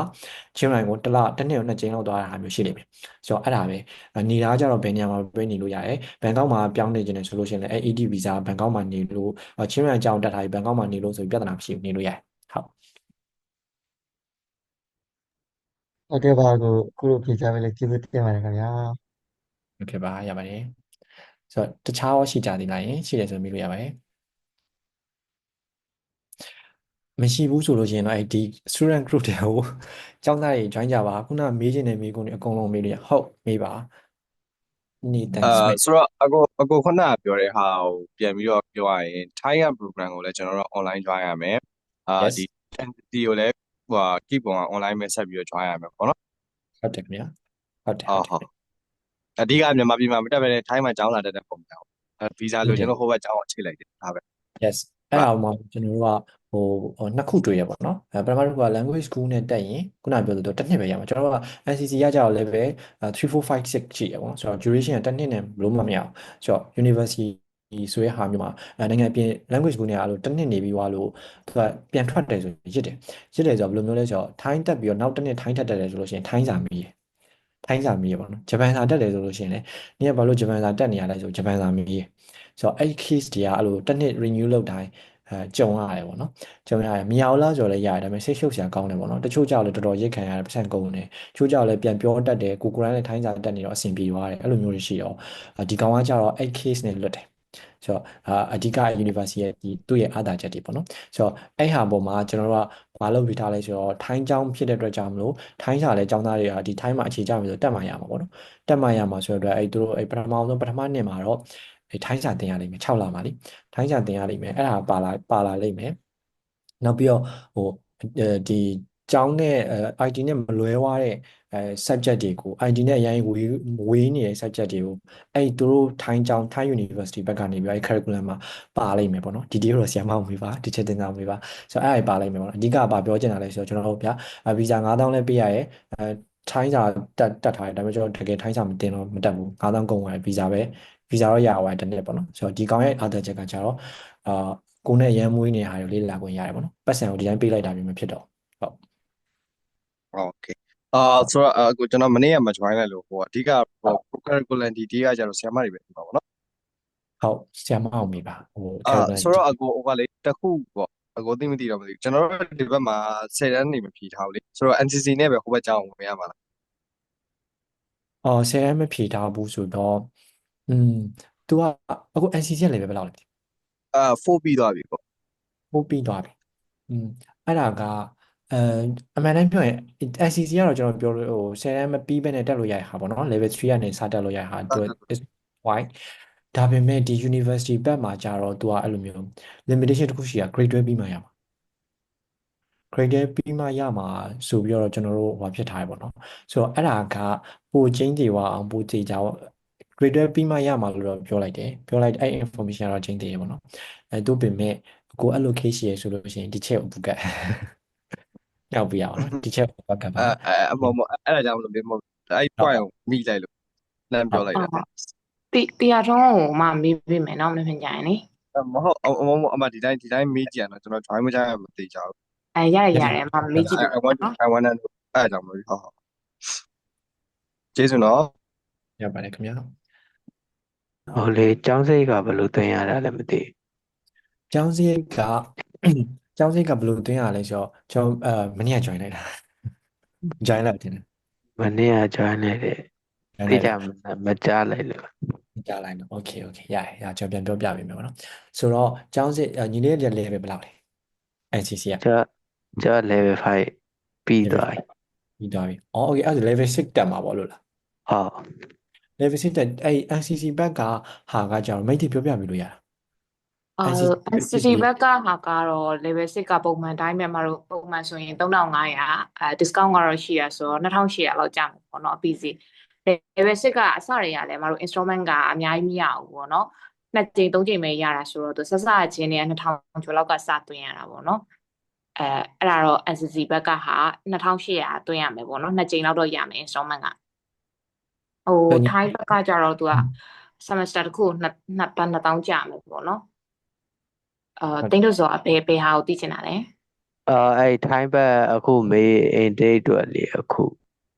မော်လီကဟိုဘက်ကိုအကြောင်းလကသွင်းတဲ့ခါကျရင်ဘယ်လိုသွင်းရမလဲလို့မေးရလားဟုတ်တယ်အမအဲ့ဒါကြတော့ကျွန်တော်တို့ clinical ကိုပဲသွင်းမတို့ဘက်ကနေပြီးတော့သွင်းပေးမှာအကြောင်းလကဟုတ်ကဲ့ကျွန်တော်တို့ကြာ partnership ယူထားပြရဆိုတော့လေဟိုเจ้าကို job in ဆိုပြီးသွားထိုးလိုက်တာမျိုးမဟုတ်ဘူးပေါ့နော် visa ပေးကျောင်းသားအဲ့လိုမျိုးမဟုတ်ဆိုတော့အဲ့ project ကတော့ကျွန်တော်အကုန်လုံးpayment တွေပါရတင်ခဲ့နေသွားလို့ရတယ်သူသိချင်တာဒီလိုဖြစ်မဲ့ကိုရဲတဲ့အောင်ဒီတွင်းတဲ့ခါကျဘာတွေလုပ်လဲဆိုတာသူသိချင်တာတွင်ကဘက်ကိုဒီဘာတွေပေးရအောင်လဲဆိုတာသူသိချင်တာဟုတ်တယ်ပြီးတော့အဲ့ဘန်းငွေပေးရတာလားမြန်မာငွေပေးရတာလားဆိုအဲ့ဒါအဲ့ break ကအဲ့လောက်ဘတ်တို့မြန်မာငွေတို့ကကြတော့ဒီ channel လုတ်ပေးပါလိမ့်မယ်ကိုဟိုပေါ့နော်မြန်မာငွေသွင်းချင်တယ်ဆိုလို့ရှိရင်လည်းရလောက်မထင်တာပဲဟိုရလောက်မထင်တာပဲဆိုတာကိုကဘတ်မလဲခြင်းမြန်မာငွေဆိုလို့ရှိရင်ကျွန်တော်တို့ဒီဘက်ဟာ rate ကဟိုပါပဲဖြစ်လိမ့်မယ်ပေါ့နော်အဲ့ပေါက်ဈေးတိုင်းပဲအခုလက်ရှိပေါက်နေပေါက်ဈေးတိုင်းပဲအဲ့ rate တိုင်းပဲတွက်ပေးလိုက်မယ်တွက်ပေးတာဖြစ်လိမ့်မယ်ပေါ့နော်ဆိုတော့ဒါမှမဟုတ်ကို့မှာဘတ်ရှိရဲ့အပြင်မှာဟိုဖြစ်လို့ဘတ်ရောင်းတာရှိလို့ဝယ်ထားတယ်ဘတ်နဲ့သွင်းမယ်ဆိုလည်းရတယ်အဲ့ဒါလေဟုတ်တယ်ဒီမေးဟုတ်တယ်နော်မေး intake အတွက်တခါလေ join လို့ရပြီလားမသိဘူးရတာပေါ့အဲ့ဒါဟိုညီလေးအဲ့အသေးစိတ်ပေါ့နော်အသေးစိတ်ဆိုတာညီလေး join မှာဟိုဖြစ်သွားပြီဆိုလို့ရှိရင် visa run project တွေရှိရဲတခြားဟာရှိရဲဆိုတော့လေအဲ့ဒါကိုကြာmaintain နဲ့ maintain connect လုပ်လိုက်ပေါ့နော်အဲ့မှာအကုန်ပြပေးလိမ့်မယ်ဘာလို့မယ်ဆိုတော့လေကဲပါဆိုတော့ရှိသေးလားယင်မိကုန်းနဲ့ရှိသေးရင်အမနာပဲမေးလို့ရပါတယ်ဒါဆိုကျွန်တော်တို့ဒီလိုမျိုးတစုတစည်းရဲ့မေးဖို့ကမရှိတော့ဘူးပေါ့နော်တယောက်နဲ့ပဲမေးရမှာဆိုတော့ဘာဖြစ်နေတော့အကုန်မေးလို့ရတယ်မေးချင်တာရှိသေးလားမေးလို့ရပါတယ်ကိုကျွန်တော်အခု NCC level 4ပေါ့နော်အဲ့ဒီဟုတ်ဗီဒီယို recording ကြီးအဲ့ဒီကျွန်တော်တို့အဲ့ဒီ Viber ကခုထဲမှာပဲပို့ပေးမှာမလားအဲ့ကိစ္စရအဲ့ကိစ္စဟောပြပြပါနော် အဲ့ဆိုကျွန်တော်မသိလို့ အဲ့ရတော့က Okay ဘယ်လို okay က Google Classroom လင့်နေပေးထားတာဆိုတော့အဲ့ဒါလေးလည်းတစ်ချက် join ထားပြီเนาะပုံမှန်ဆိုတော့မတို့ Google Classroom ကလည်းတင်ပေးတယ်ပြီးလို့ရှိရင်တစ်ချို့ဘာသာရေးတွေဆိုရင် Telegram ကနေပို့ပေးရရှိရတဲ့အတွက် Telegram ပို့ပေးတယ်ဆိုရင်တော့တစ်ချက် Telegram group link ကို group ထဲကနေပို့ပေးလိုက်မယ်เนาะအခုလောလောဆယ်ကျတော့မတို့ဒီ ebook paper တွေကြည့်ဖို့အတွက်ကို Google Classroom လေး join ထားပြီเนาะအဲ့မှာ link လေးပို့ထားတယ်ဘာသာရေး3ခုရဲ့ orientation ဟာလေးပို့ထားတယ်အဲ့ဒါလေးတစ်ချက် join ထားပြီเนาะအဲ့ထဲမှာဆိုမတို့ဒီ student guide တွေ handout တွေတင်ပေးထားတယ်เนาะတစ်ချက်လေးအဲ့ဒါ join ပြီးတော့တွက်ကြည့်ပြီနော် yes ပြောပါ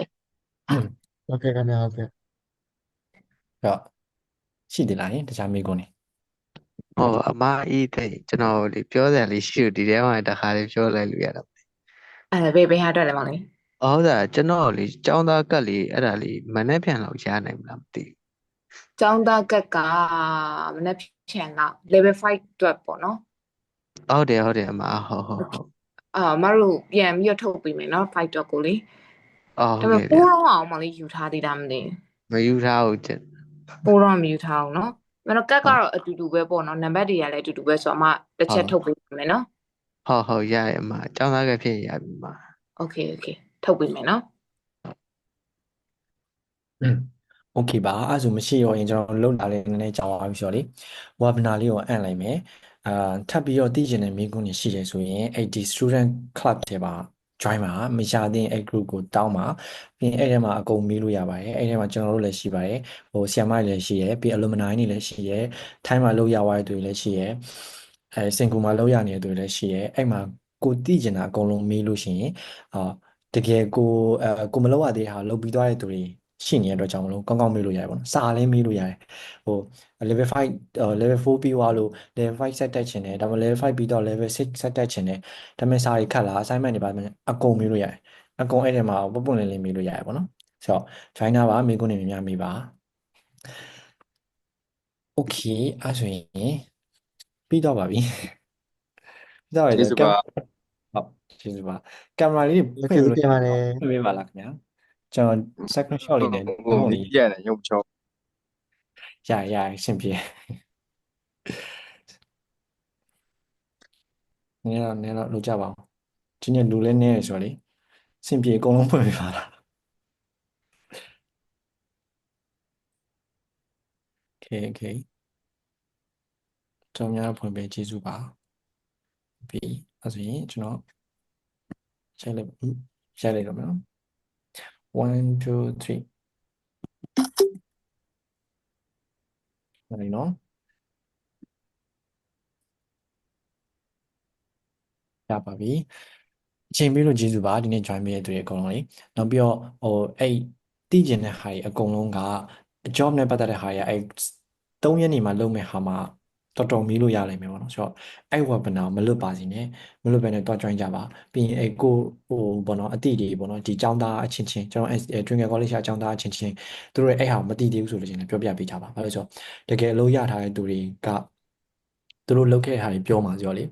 somehow တစ်ခုခုရအောင်ရလိမ့်မယ်ပေါ့နော်ဆိုတော့အဲ time job market အကြောင်းကောင်းကောင်းသိသွားလိမ့်မယ်ပေါ့နော်ဆိုတော့အဲ့ဒီမှာကြည့်ပါရခင်ဗျာဆိုတော့ကျေးဇူးပါအဲ့ဆိုရင်ကျွန်တော်ပြန်လိုက်ပါတော့မယ်